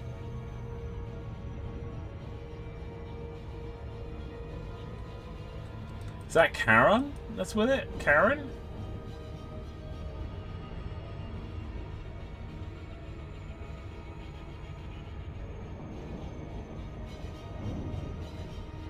Becoming a little bit hot. A little bit too fast for my liking.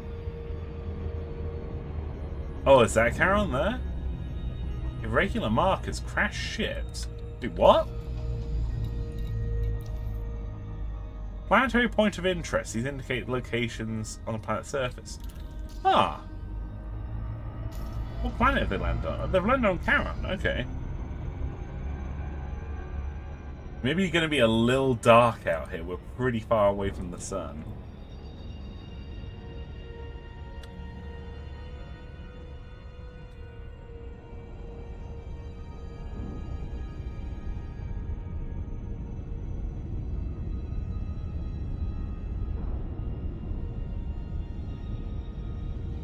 There it is.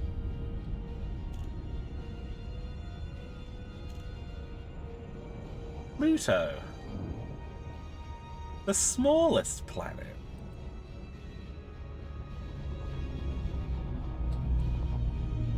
Baby moon. Teeny tiny little baby. Aww. Tiny planet. Let's throw rocks at it. Irregular markers. There's a crashed ship on Charon. Let's go check that out. So it means that we get a nice view of Pluto while we're on Charon as well. But I'm worried that someone might potentially need help down here. So let's go do a bit of rescue.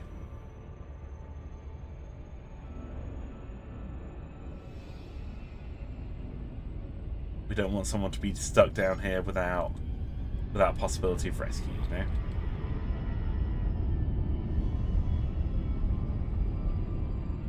Oh, we need night vision. Definitely gonna need externalized night vision online. Yeah, it's a little tiny crashed ship down there on the planet. I can actually see it. I can see the fire from here. Let's go down there and see what's going on.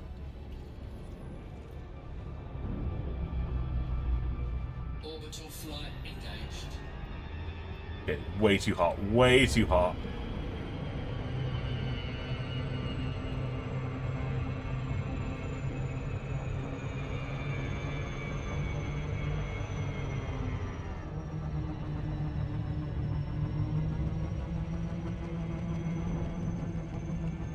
I'm gonna circle around.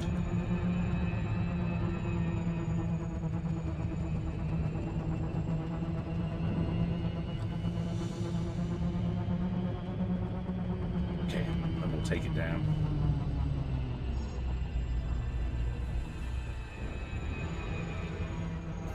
So we want to avoid becoming a crash ship ourselves.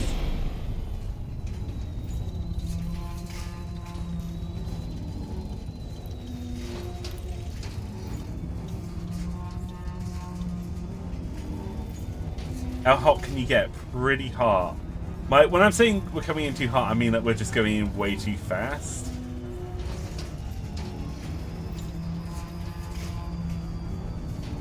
Oh, we're blacking out. Okay, we're good.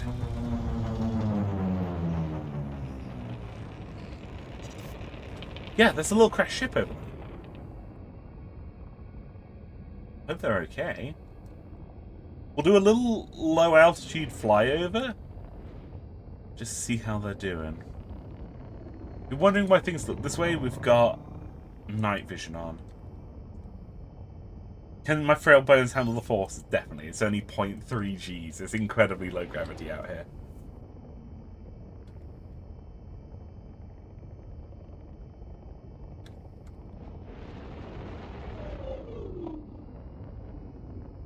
Hi, Panic. Have a good one, man.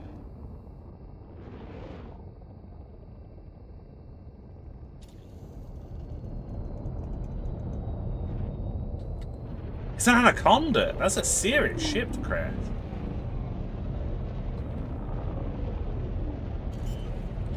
I'm going to put down our landing gear.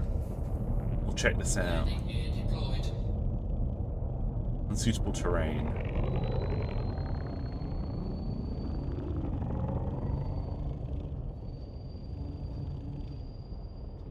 Yeah, okay. Hey, Demon Soul. Great to see you, bro. Park up over here. Maybe on top of this hill line here.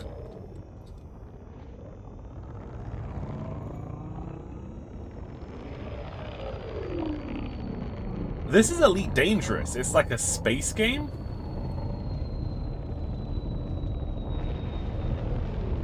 We're currently landed on the ice moon of Charon, right near the planet Pluto.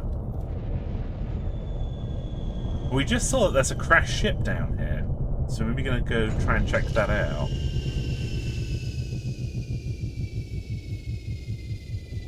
BSA next episode links is true. Let's get a general purpose suit on. And we'll go out in one of the dune buggies. Let's go out in the Scorpion, something a bit heavier.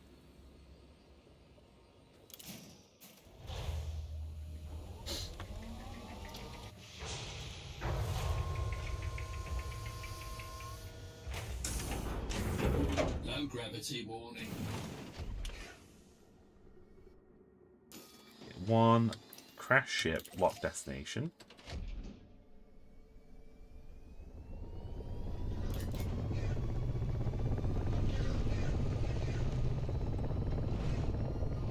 Go check this out.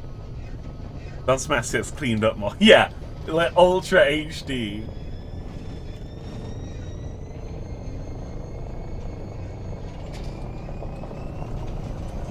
The problem with the gravity being so low is that our car's really going to struggle getting traction. How have I been? I'm good, thank you. Yeah, I was really sick last week. I got COVID. But thankfully, I am a lot better now. Thank you very much for asking. Feeling good, body strong. How about yourself? Have you been doing good?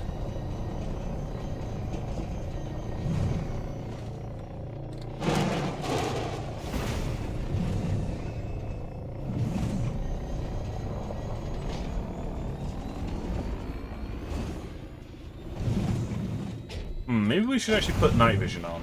Hang on. Let's put night vision on. All beams, night vision. There we go. But no, I'm going to go night vision off just because it'll look more dramatic.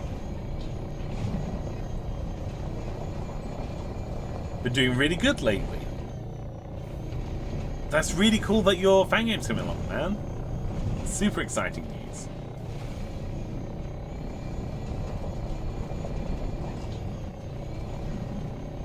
It's car time. Uh-oh. Uh-oh. Uh-oh. Getting pretty close to this crashed ship.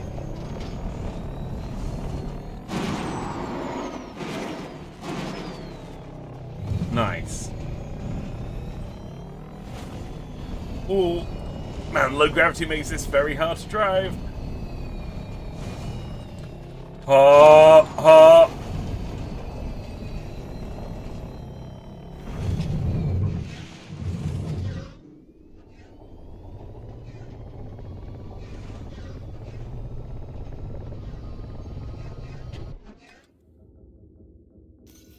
Okay, let's disembark. Drive assist off.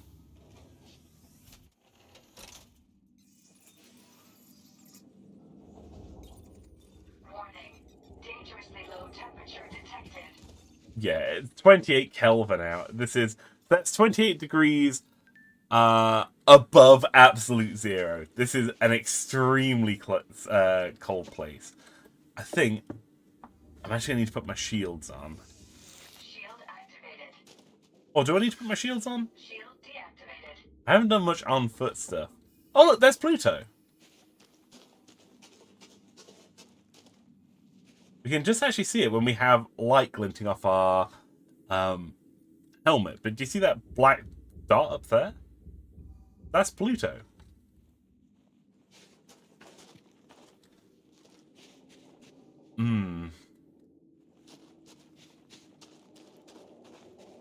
This isn't looking promising, folks. Oh, I threw a grenade by accident! I didn't mean to do that. I was trying to... I can't remember how to turn your flashlight on.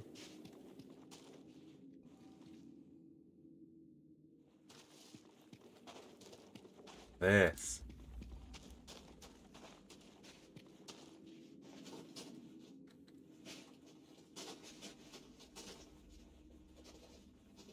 Hey, Macy.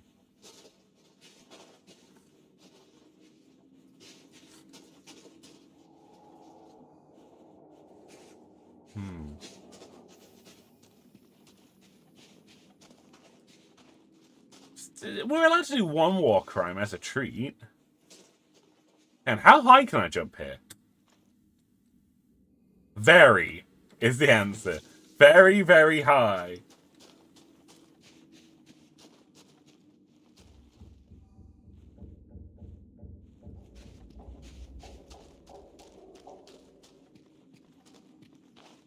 How do I turn on my flashlight? Sorry, do bear with me.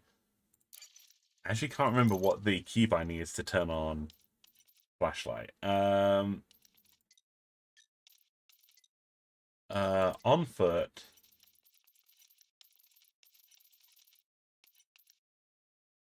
Left alt. That's what I'm looking for.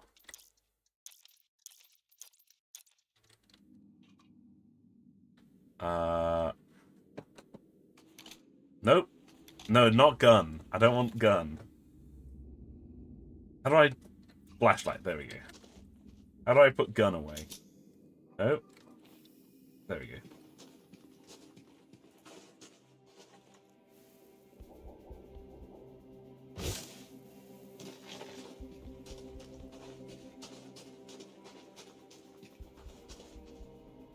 Yeah, this thing's messed up.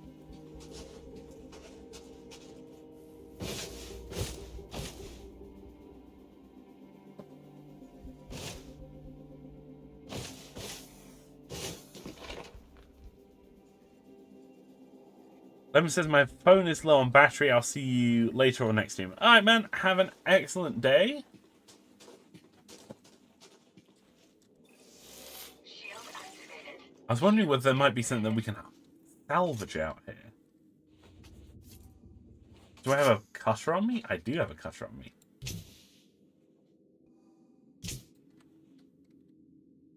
Okay, can't cut that. That's okay.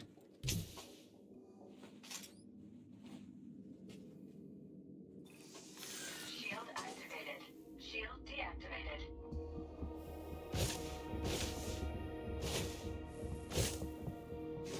Oh.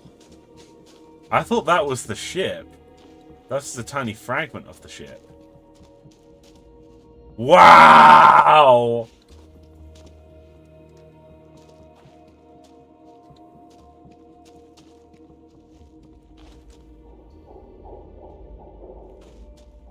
Look at this! Wow. Is DSA episode 16 going to be filmed in Elite Dangerous? That would be really, really cool. I would like that. I would like that a lot, but I don't think so. I think the amount of control we'd have over it would be pretty small. That's the cockpit. Oh, they like fully crashed in here, huh? I don't think I see any survivors in there. Oh, this thing's super balked.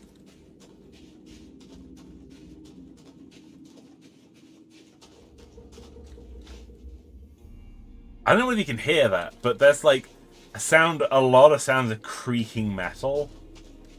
I think this thing is struggling to hold itself together.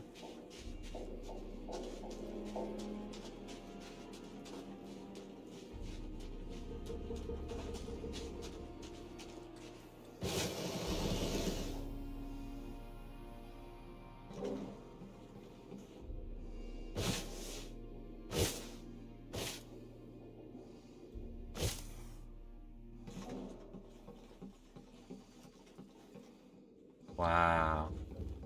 But there's my little car down there. Look at that. Little car. And what's the point button? I want to remember what the point button is. I know I've used it before. On for emotes, point is B. Of course, B for point. Man, the mustard all got pointed. Nice. Wow. Is that my ship over there? I think that's my ship over there. I can just see its lights, just barely. Wow. Well, there's absolutely zero survivors here. And unfortunately, no bodies either, so there's nothing for me to bring home to any loved ones. Hopefully they all made it out alive. Uh-oh. Thought I was going to hurt myself then. Big fall. Let's assume it gets filmed at all. I hope it does.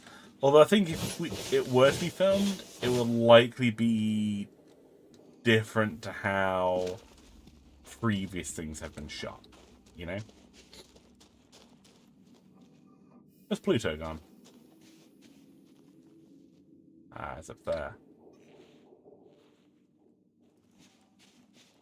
So look at this. Look at the Milky Way. It's beautiful. Beautiful. Can you bring me a Borger? Yes. I'll get it out of this container here. Actually, what are these containers? Are these things that I can pick up?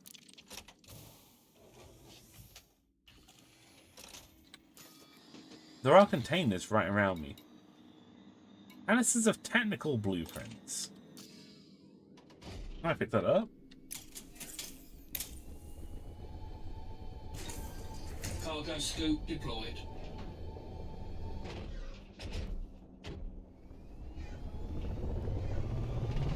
Okay, can I pick this sucker up? I don't think I'll be able to pick this up in this car. No way I can. There is stuff for me to salvage here. There is an escape pod. Where is that?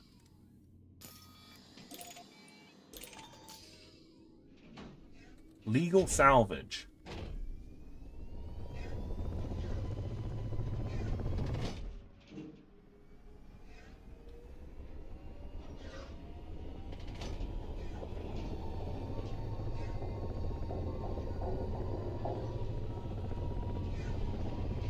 Let's try and rescue this person.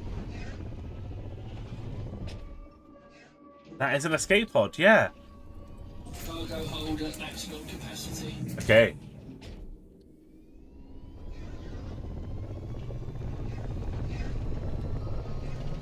Let's drive this back to the ship.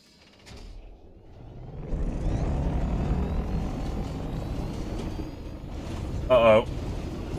Oh, wee bit bumpy, wee bit bumpy, wee bit bumpy. Wee bit bumpy. This is fine. Wee bit bumpy. Oh! Wee bit bumpy. It's okay. They'll buff out. It's okay. It's fine. It's fine. Wee bit bumpy. That's all. Wee bit bumpy.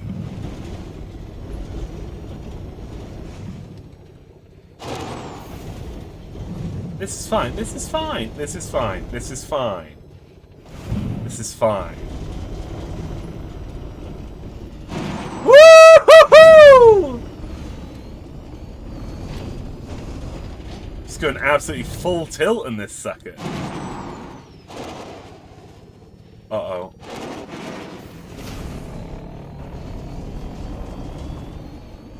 Oh, this thing is hard to handle.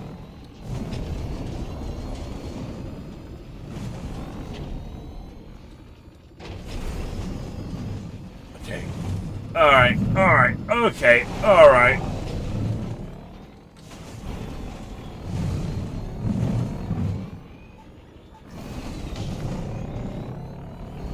Okay, nice, good. Okay,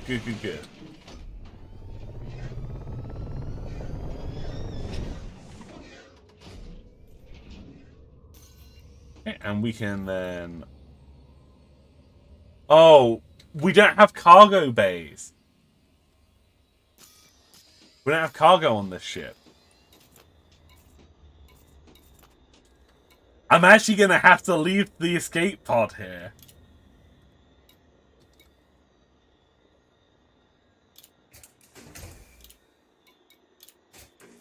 Oh, sorry folks, better luck next time.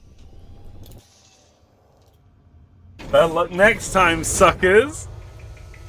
I'm leaving you on this cold, desolate moon! Hopefully my thrusters don't incinerate you as I take off, huh? Poor sucker. Demon Soul says, I just got accepted as a cutscene maker for Five Nights at Freddy's mod. That's really... Oh, is that... Wait, no. FNF. That's not Five Nights at Freddy's. Is it Friday Night Funkin'? Is that what it is? Like the rhythm game? That's really cool, man. Congratulations. Congration.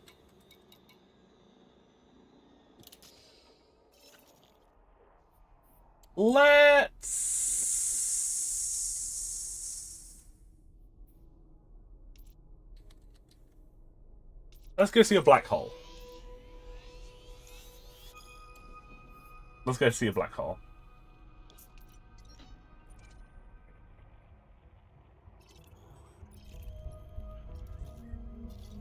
Maya B.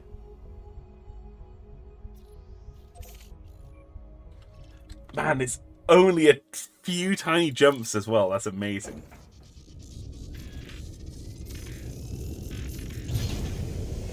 Landing gear retracted.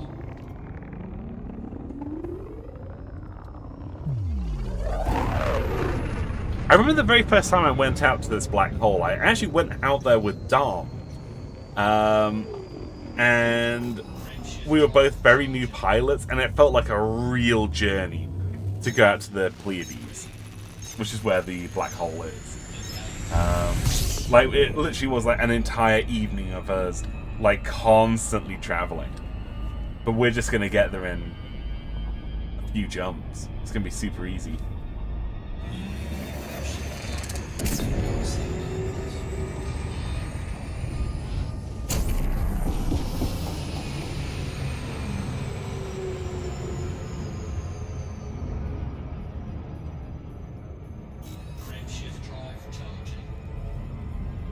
Gonna be super easy. We're gonna be there in no time at all.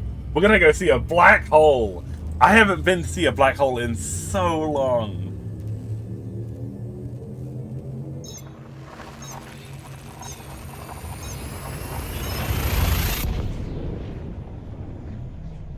Extremely exciting.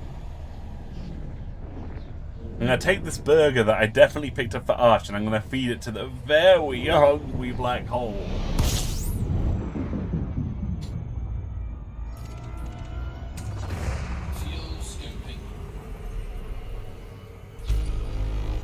Oh, we're nearly out of fuel. I didn't realize that the boost would consume that much fuel. That's wild.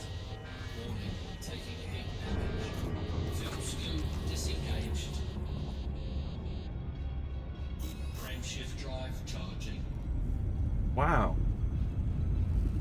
Yeah, I didn't realize that the boost, like, slurped fuel that bad.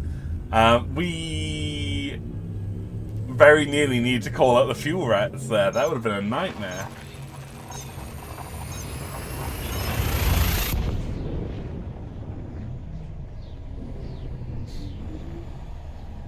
There's a faction of players in this game. As in actual human players who, if you run out of fuel, you can go onto their website and say, hey, I'm out of fuel. And they'll go, don't worry about it, Chief.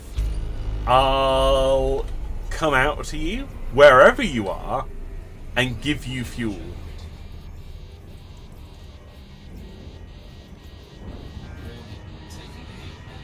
Like, really, really cool. People who do it, like, full time. Whose entire job is just giving people fuel. To prevent idiots like me from running out of fuel. We're not going to be able to scoot from the start, but that's okay. Frey says, so this is a big game with service. Yes. So, we're currently playing on the single player mode, but everything that we do on this single player affects the multiplayer world. So, everything, like, if we buy food from a certain star system, from one station and sell it to another, that shows up on the multiplayer servers as well. So, single player, same server, you know? It is an MMO in many ways. Oh, this isn't a scoop style. What am I doing? It's going to get hot for no reason.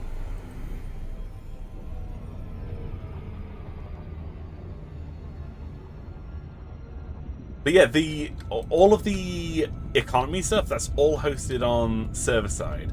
And all of the exploration data that's discovered all goes onto the server. So if you go... I'm just going to pick on a random star system. Let's click... I don't know. This one here?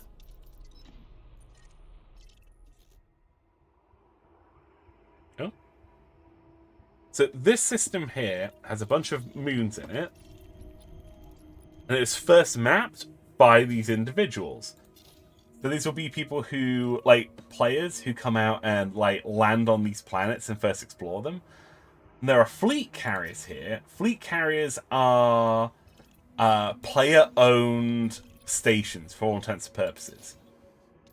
So we've got the Bag Office, the Cowboy Bee, the Dargle Market. These are all player-owned structures where people can buy and sell commodities, as well as use them as a place to stop overnight, all that sort of stuff, you know? And it's all run and operated by players, those are. Super cool. Super, super cool.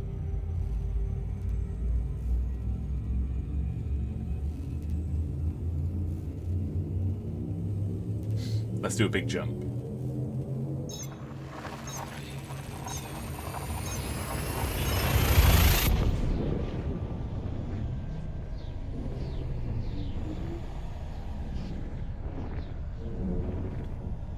But we're going out to a place called Maya, which is a human-inhabited sector of space way out in the Pleiades Nebula. It's this absolutely beautiful blue nebula, where aliens were very first discovered in this game. Because we don't know, I'm pretty sure I've told the story before, but we don't know when it happened. But at some point, aliens were added to the game, and it was just left for people to discover. And it was discovered where we're going. So we might run into some aliens. I don't know whether you can see it, there's kind of like blue haze in the distance there. That's where we're going, the Pleiades.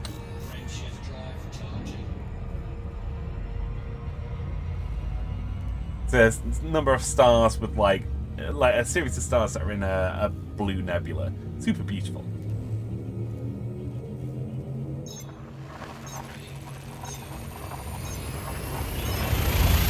But every year, the developers of this game, Frontier Development, they release data on how much of the galaxy has been mapped by players.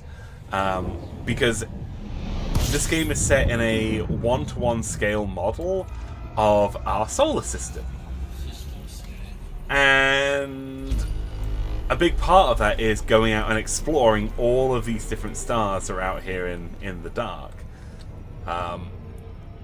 But players, I think, have only explored like 0.16% of the entire galaxy. Because there's like 40 billion stars out there. So there's a lot of stuff to explore. Very, very cool. Oh, we're approaching the Pleiades. Very nice. How many jumps do we have left until Maya? 3. Okay.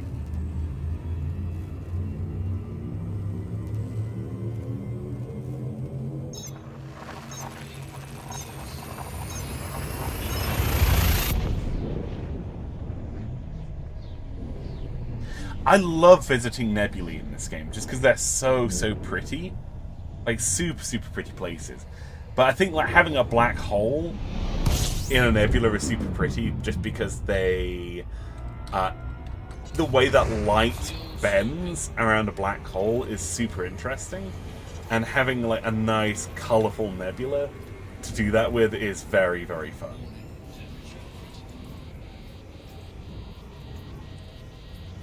That'll do. Nice and fueled up. Look at that, we're getting super close to the Pleiades now. Now, we might potentially run into issues as we get into the nebula itself. Like I say, there are aliens around, and they're not exactly on good terms with humanity at the moment. And while we do have a shield, that shield's going to do diddly squat against an alien's weapons.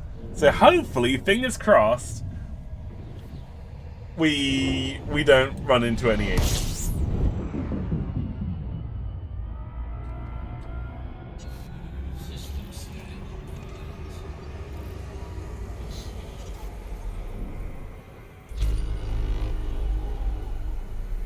Now, what nebula is that? I don't know what nebula that is. Hang on.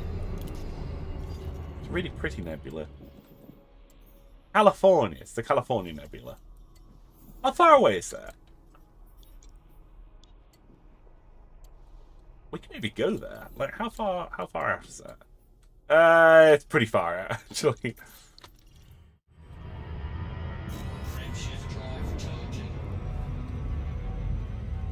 Demon Soul says, DSA episode 16 will release when the players map out the whole galaxy.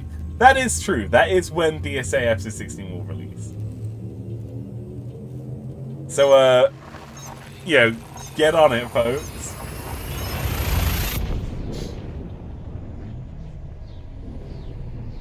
It all falls to you.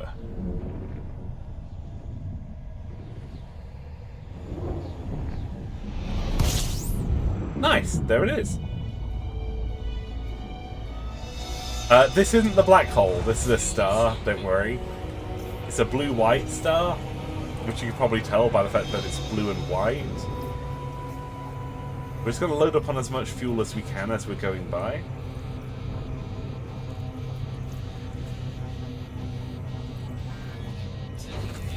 That'll do. Oh, we're a wee bit hot. We're a wee bit hot. Oh, everything's sparking. Okay, and the black hole is way over there. 300,000 light seconds away. We're going to do a little bit of a boost.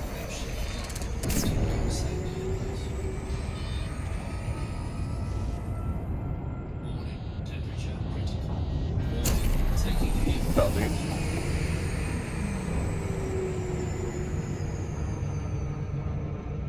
Yeah, so this might take us a little while to get out there. Do like 10 minutes or so. So we're just going to chat. Just going to have a wee bit of a chat. What's the thing that was in the Museum Direct that got everyone most excited? Because for me, it was almost definitely like the fact that they had both. They had like games and game systems from all regions. I thought it was really, really cool that they had the same game. Like they had like Duck Hunt for Famicom, that they had Duck Hunt for the NES for US, and for NES PAL. Really, really cool that they have all of those things. Oh man, we are slurping up our fuel right now.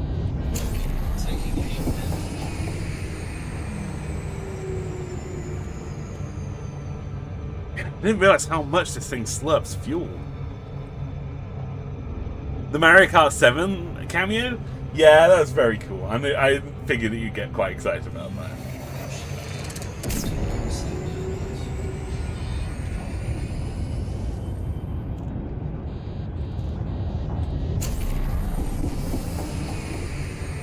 Okay, nice. I just want to check if there's anywhere that we can fuel up nearby this black hole. Ooh! It's actually a moon with an atmosphere. How hot is it? Not very. It's pretty cold. What atmosphere does it have? Tiny atmosphere. Has no one landed on this planet?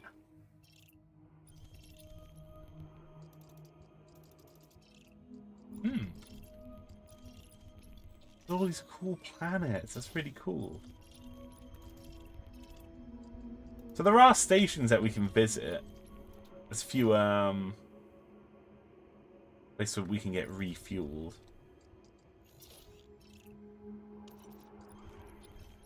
Is there like a refueling station here? It's just an installation. Okay. I was hoping that there'd be somewhere where we can get fuel. So we're already pretty low. And we're going to go even lower because I'm going to boost again.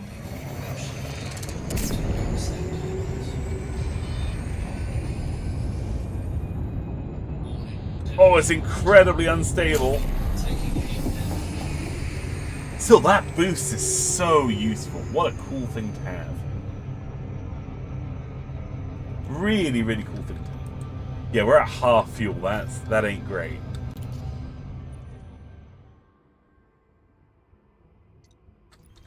There's a black hole. There are fleet carriers that we could potentially refuel at. I think that one of these moons would have, I don't know, like a gas station that we can go to. But I think they are all just installations. Yeah. What a pity.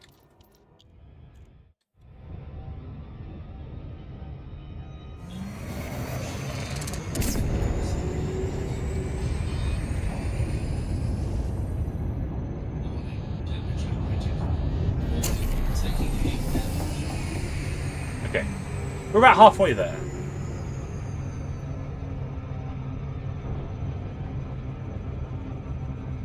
I think because I would really, really like to do a trip to Japan. I was like I say, I was planning on maybe going next year.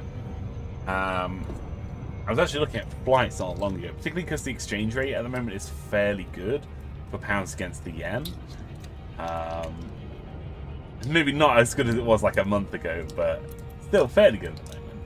I think it would be a pretty good time to go. But with it being Expo 25 next year, it'll be a really, really good time to go see like the Technology Expo in Osaka, and just go see like a bunch of really cool things. But while I was in Osaka, because Kyoto is just like a train ride away, it'd be a really, really cool thing to do, to go from Osaka to Kyoto. Maybe spend the night in Kyoto, you know, see some of the sites there, and visit the Nintendo Museum. I think that'd be super, super cool. And if I could, like, say, wrangle Dom into going as well, that would be very, very fun.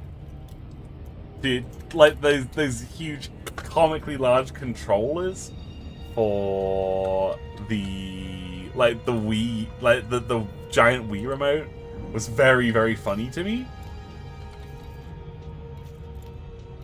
I'd like that. And do we still have our lights on? Good. We need all the light that we can kick out for to see the black hole. I think we're gonna do one last boost.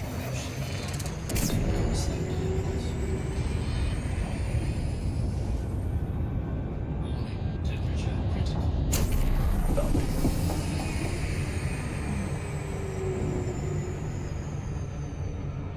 Excellent.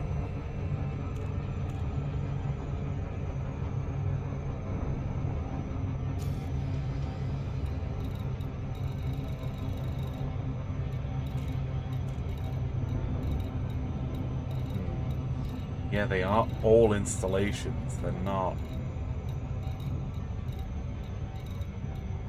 There aren't surface places where we can just get fuel.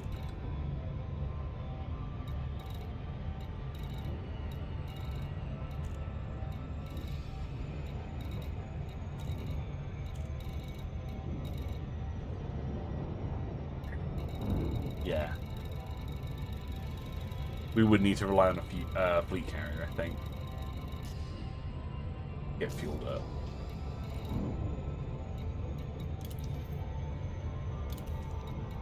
Let's include fleet carriers.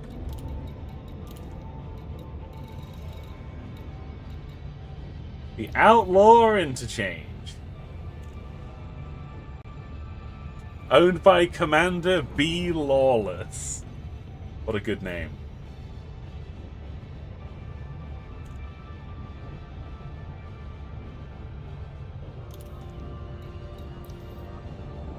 The SS Archimedes.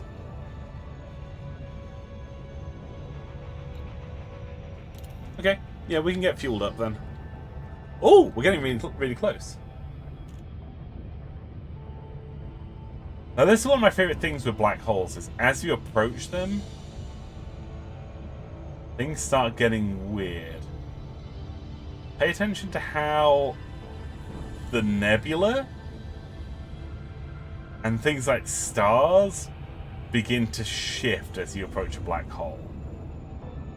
So it will look like they're moving as light begins to bend around the black hole.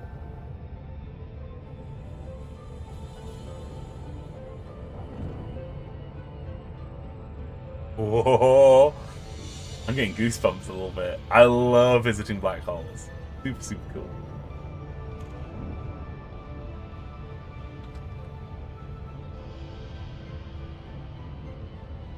Oh, there we go. Starting to get our first light bending interactions going on.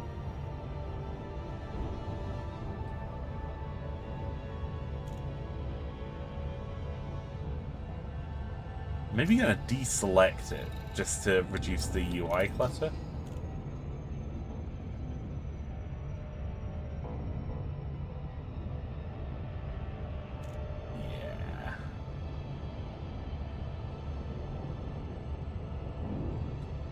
Oh, that's super weird.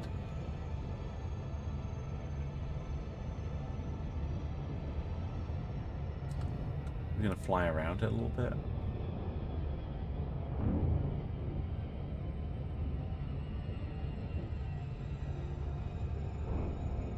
Oh, that's so strange.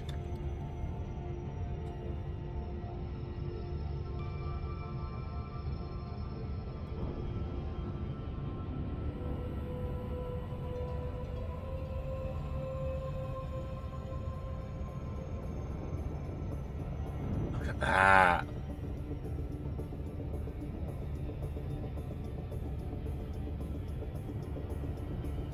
Absolute working cactus shit right there. Look at that.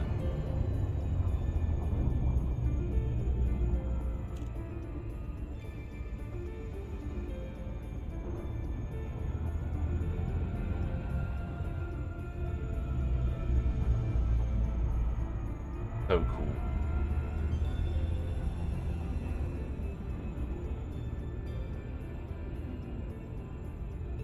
Bizarre looking.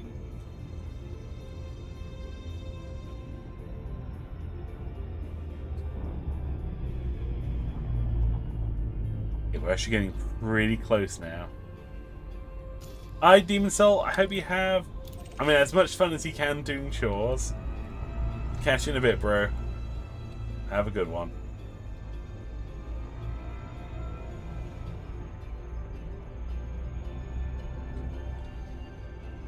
We're gonna skirt by as close as we can here. Actually, we'll land at the tourist beacon.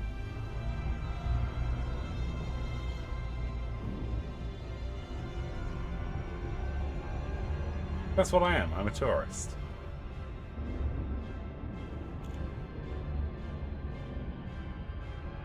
Oh, things are starting to get a little wibbly wobbly. A little bit timey-wimey.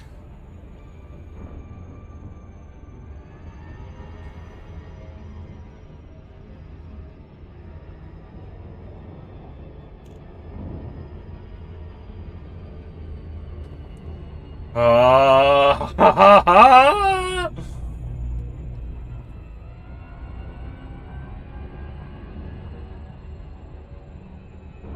Oh, makes me a little uncomfortable. There it is. That singularity. Oh. Oh. Okay.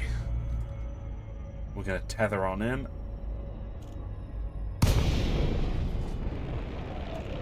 Okay. Yep.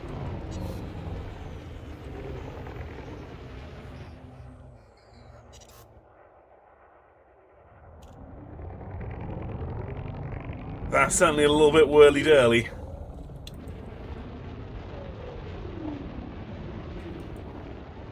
Oh gosh.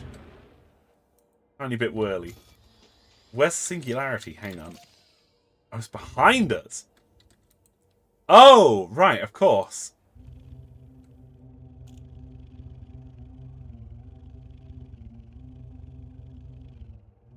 That's it. That right there is the singularity.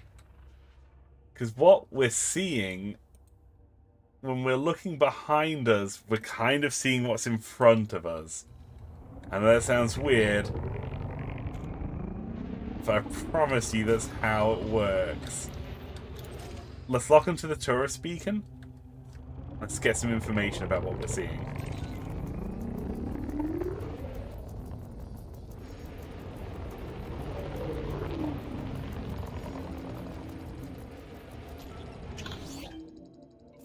Okay.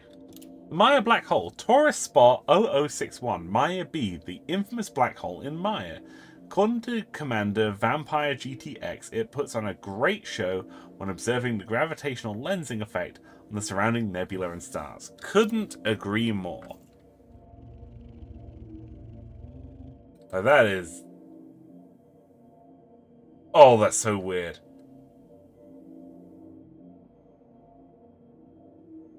So I'm trying... Oh. Oh. Oh, light is bending so strangely. Look at that. Because of where we're looking, light's bending very, very strange ways.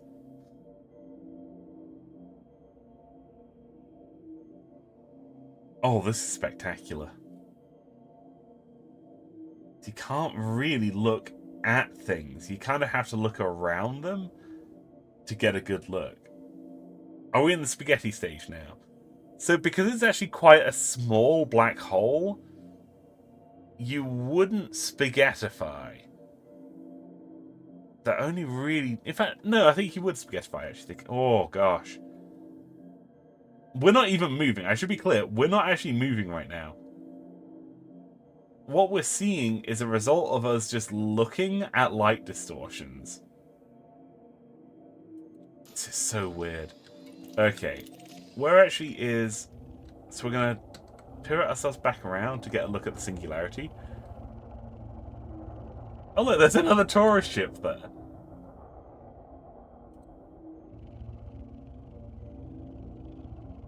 So the black hole itself is bending the light of the galaxy around us. I don't know whether you can see, but there's like a nice ring of stars that's formed around it. It's kind of everywhere that we're looking, we're seeing sun. Look at that.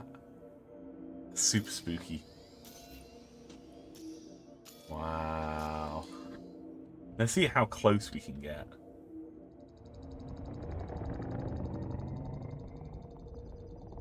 Okay, yeah, my ship's sending off like proximity alarms.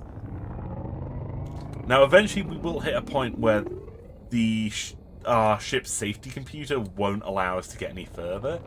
But I'm going to boost as hard as we can into it.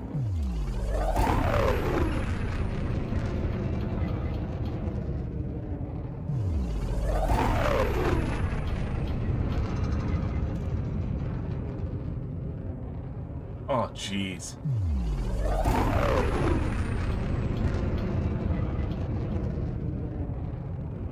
Oh, that's so spooky. Okay, I'm going to take a risk and put a drone out the back of the ship. We're going to use the third-person camera real quick.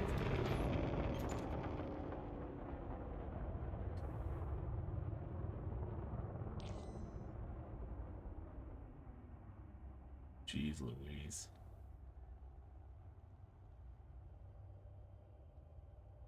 Oh, so spooky.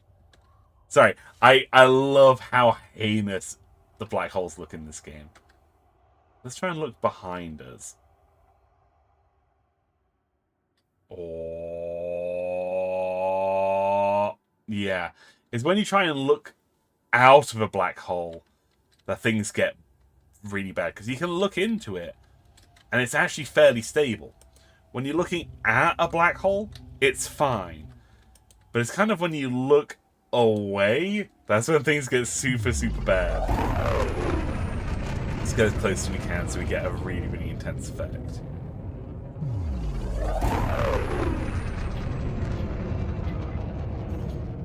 Okay, yeah, that's the exclusion then. So we've got as close as we can. Our ship will not let us go any closer. If it was spaghetti, we'd be seeing more Meowsy. More Mousy, it's true. More cheese for the maze, brothers. More cheese for the maze.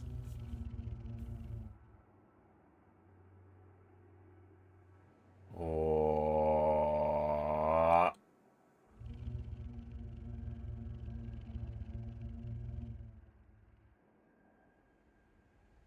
Oh.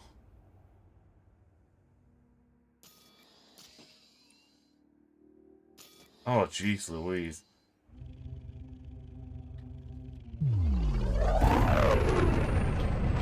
Oh, that is so bizarre looking.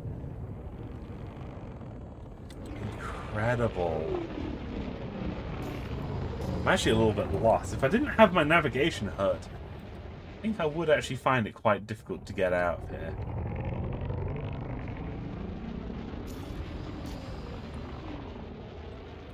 Look at that. Let's... Oh. Oh. Oh, the way the light bends is so good. Sorry, I can't get over just how good this light bending effect is.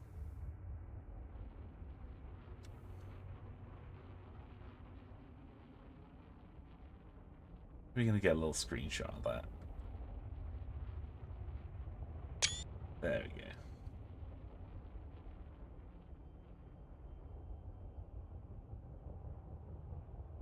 Beautiful. Now for the eagle-eyed among you, you might have noticed that this is the ship from the drink break screen. It's the drink break ship. That's what we should have called it. Shouldn't have called it the sunset. We should have called it the drink break. Amazing. Now hang on, let me get the drink break screen up. It is... Where is it? Yeah. It's the ship from the drink break screen. Or at least it's the second iteration of it. That one blew up. So I don't have it anymore. Let's go to a fleet carrier.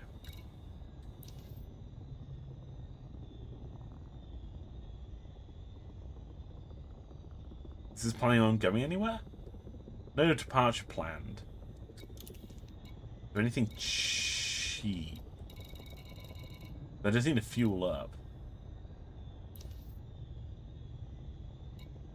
Let's go here. I think we're going to need to fly past the black hole.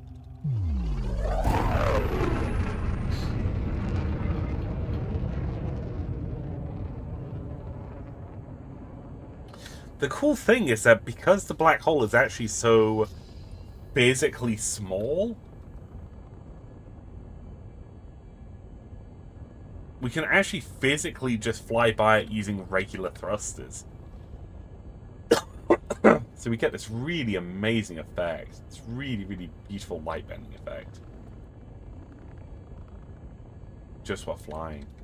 Let's use the third person view.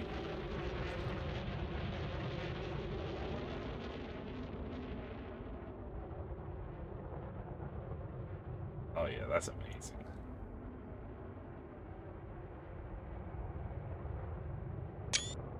Beautiful. Okay. Let's try and get out of here. Let's try and get out of here. I have a feeling we're going to get pretty hot doing this. Frameshift drive charging.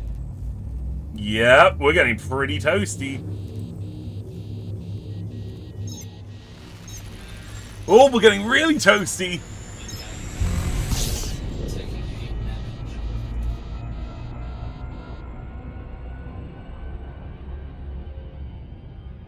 And almost immediately we're out of the effects of that, like, super light bending. Hang on. Hang on. I know we've just left, but I do want to see a more gradual increase on that light lensing.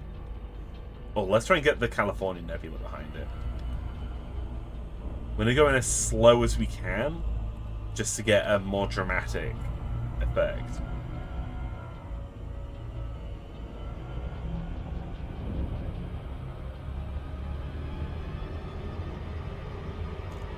We are literally just going to try and crash into it.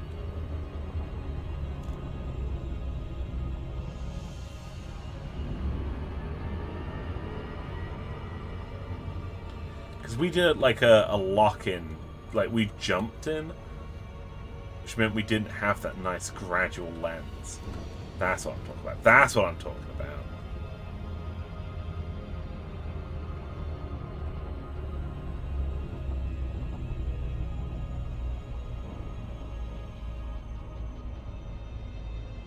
Nice and slow.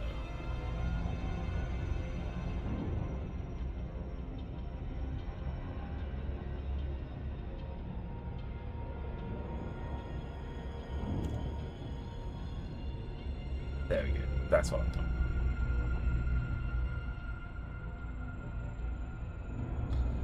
Oh, that looks amazing. Oh, that looks so good.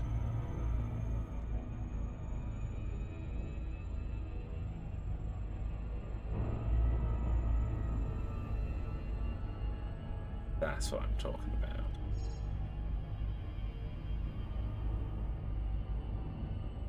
Yeah.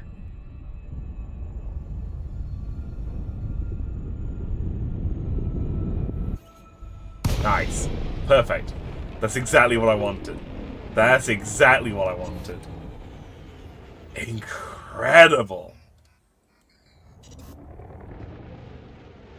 It's interesting. The singularity looks notably less purple now. Still very impressive looking. Wow.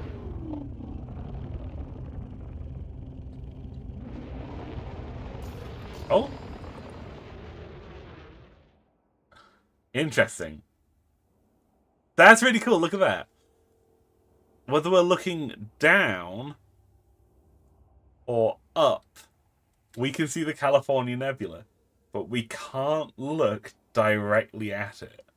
Because the California Nebula is directly behind the black hole, we can actually only see it by looking backwards and then up and down. But we can't directly look at it. Amazing. What a cool effect. What a very, very, very cool effect. Frameshift drive charging. Let's get out of here. Super cool. Super cool. How badly are we damaged from heat? A little bit of damage. Nothing too bad though.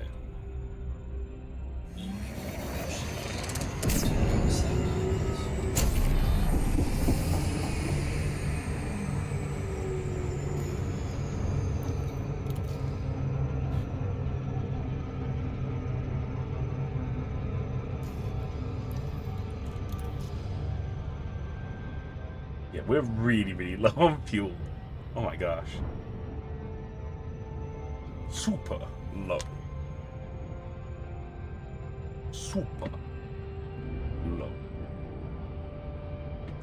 Is there any alien stuff going on here?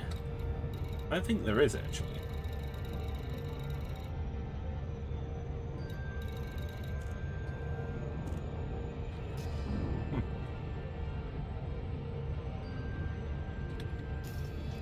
What class of fleet carrier are we going to land at? I actually don't know what class it is. Hopefully math class.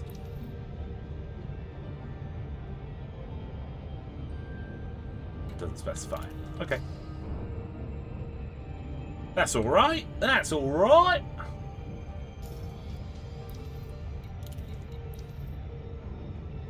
Potassium alumate.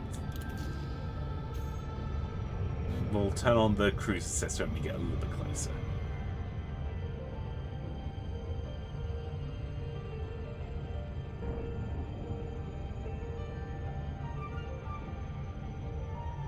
I need fuel! Please, brother! I require fuel! Fuel! Brother, I need oats!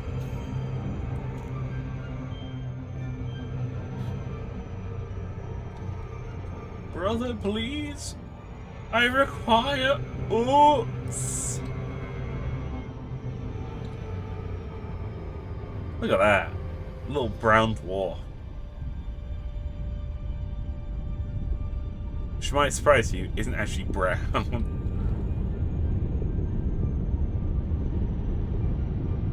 Wow.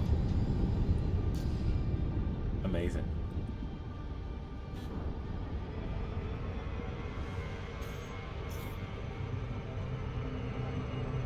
No oats for bad mustard. But brother, I require oats.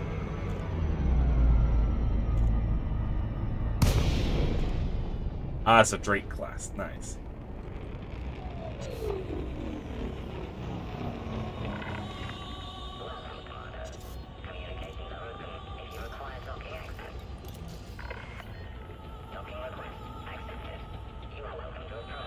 So this is owned by another player.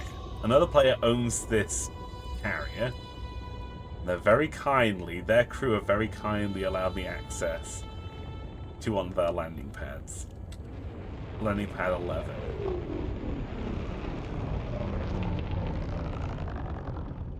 Let's throw down the landing gear. Landing gear deployed. Scan detected. Don't scan me, bro. Nice, and we can get ourselves refueled here.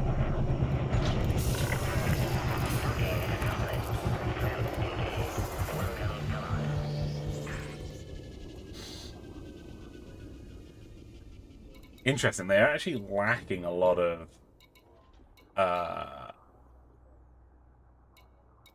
they're actually lacking a lot of the things that a lot of shipyards have.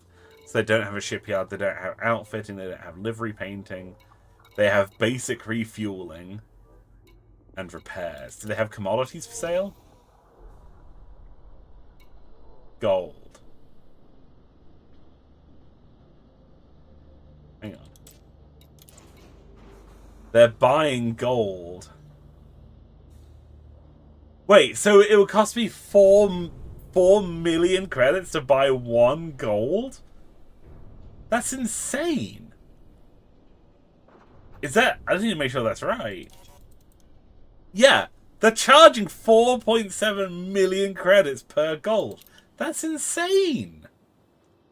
That's so expensive. Wow.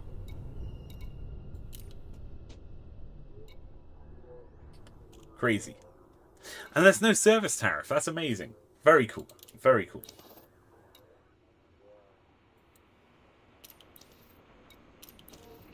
Okay. We're going to take off again.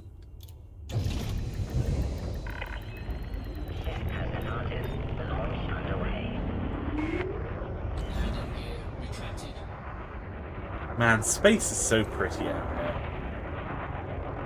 I actually can't get over how pretty it is. And we're away. We're actually going to head back home now. We're going to head back to Jameson Memorial.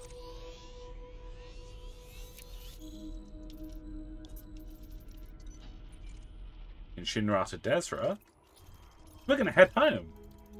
We're going to head home and put our feet up after a long day of space exploration.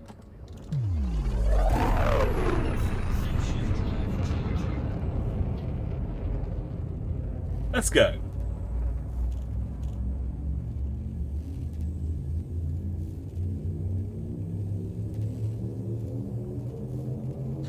What is everyone's favorite shape of pasta? What pasta shape is best? Because I was just thinking about like spaghettification. I was like, is it the best pasta? And if it isn't the best pasta, what is the best pasta? What pasta is best?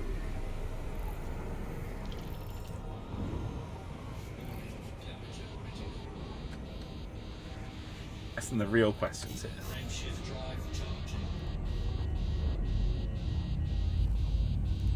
Because for me, it's going to be like rigatoni, probably. I really like rigatoni. Super nice.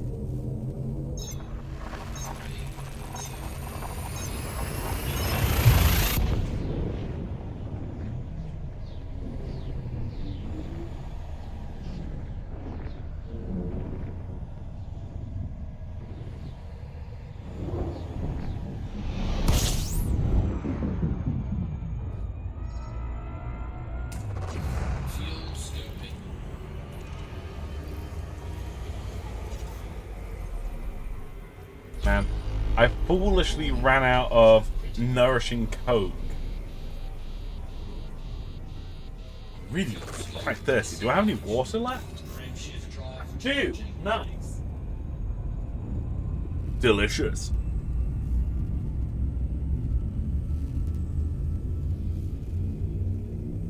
Oh, that's so good. That is stupidly good water. Oh, so full to the brim with hydration. So healthy.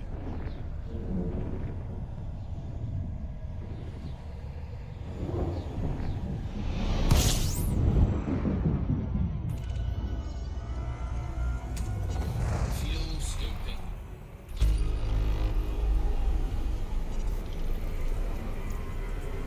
I was thinking, you know, like, I wasn't, like, an adult. No, wait, that's not what I mean to say. It wasn't until I was an adult that I realized that there were regional differences between things like Nintendo games. Because I think it was actually Dom showing me his Famicom that made me be like, oh, like, what, you know, is what console is this? And he was like, oh, it's basically just the Japanese NES. And I hadn't realized that there were such pronounced regional differences up until then. It's just really cool. I like that. It's like things like region locking and things like that. I always found just to be such a strange idea. Because I know that region locking and like regional differences are obviously different, but still really, really rad. Like super interesting seeing what those differences are. Frameshift drive charging.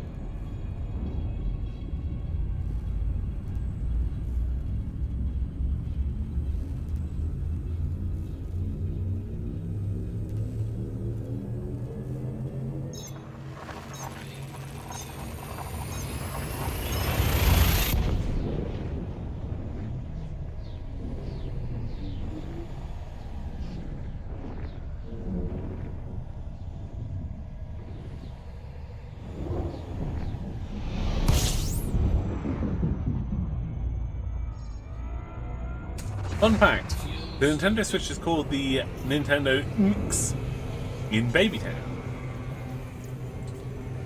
Fuel scoping. It is. It is? Question mark?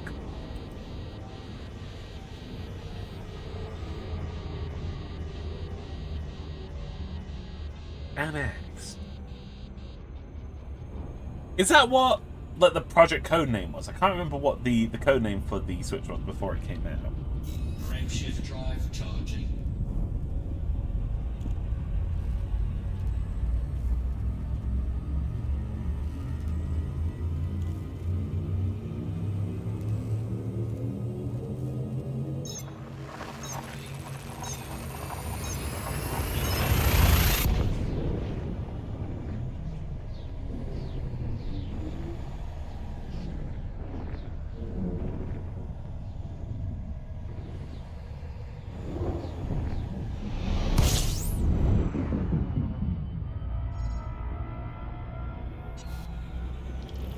It is the code name, but Babytown didn't get the moment. Gotcha. Understandable to be honest. Frameshift drive. I think I remember Laura Kate Dale like breaking the story on that and kind of like leaking a bunch of the stuff about the Switch before it came out, like when it was still called the NX. I remember her getting like a bunch of hate for it because people were like, that sounds stupid, I don't want that. And people just like jumping on her for like no reason. Super lame. Gamers sometimes suck. I don't like that. I like it when gamers are cool. Fuel scoping. Cool gamers.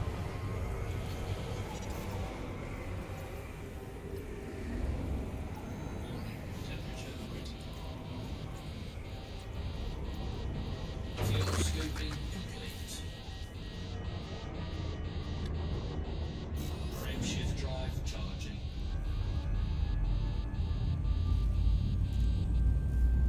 More jumps? 2 more jumps. Andrew Finance wanted to be ahead of the curve. Andrew Finance.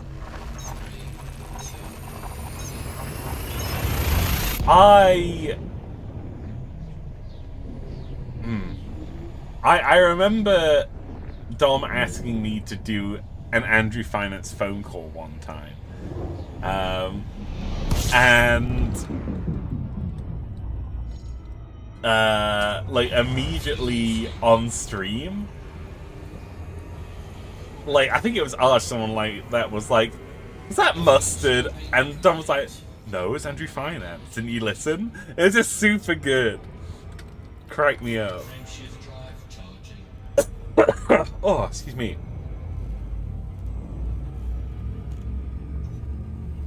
That's it, for MCM with 10 node on. That's exactly it. That's exactly it, yeah. It's unprofitable.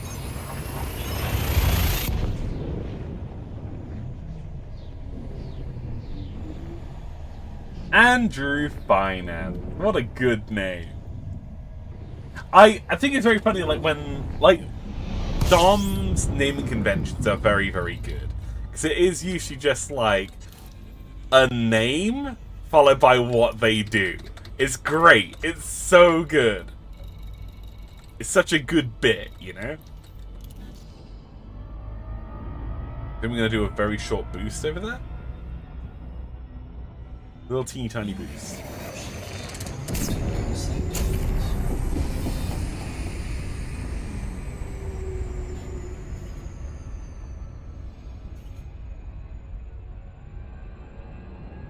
Nice.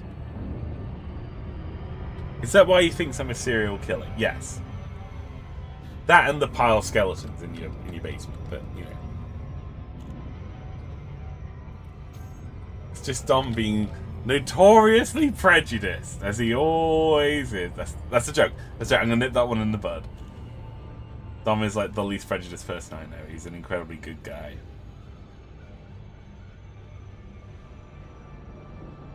What a cool fella.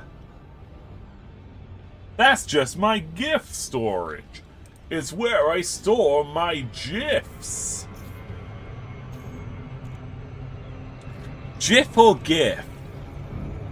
GIF or GIF?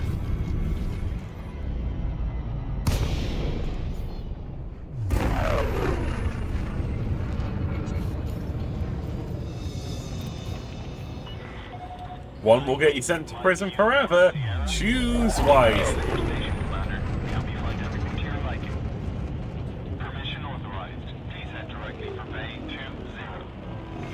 Oh, we overshot it. Oh, I am really out of practice with flying. GIF, always. Good. Good. Like lemon.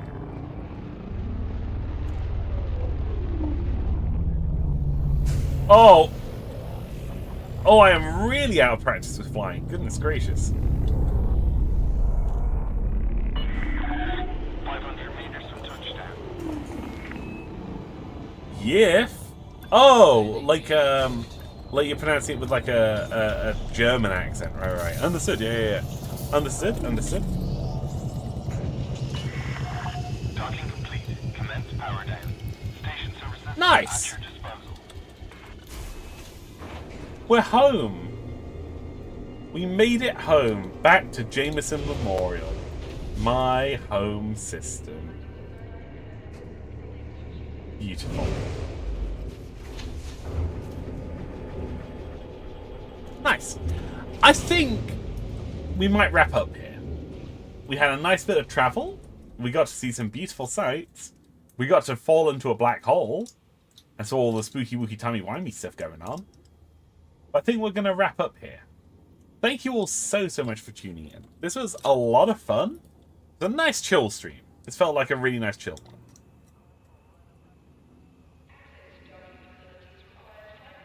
Alright folks, we're going to wrap up here.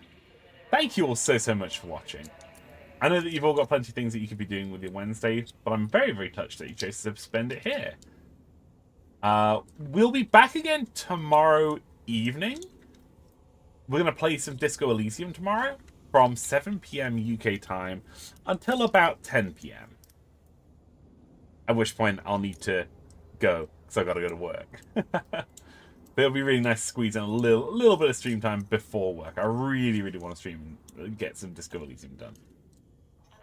Thank you all so much for watching. Catch you all later. Hi folks. See ya! Bye-bye!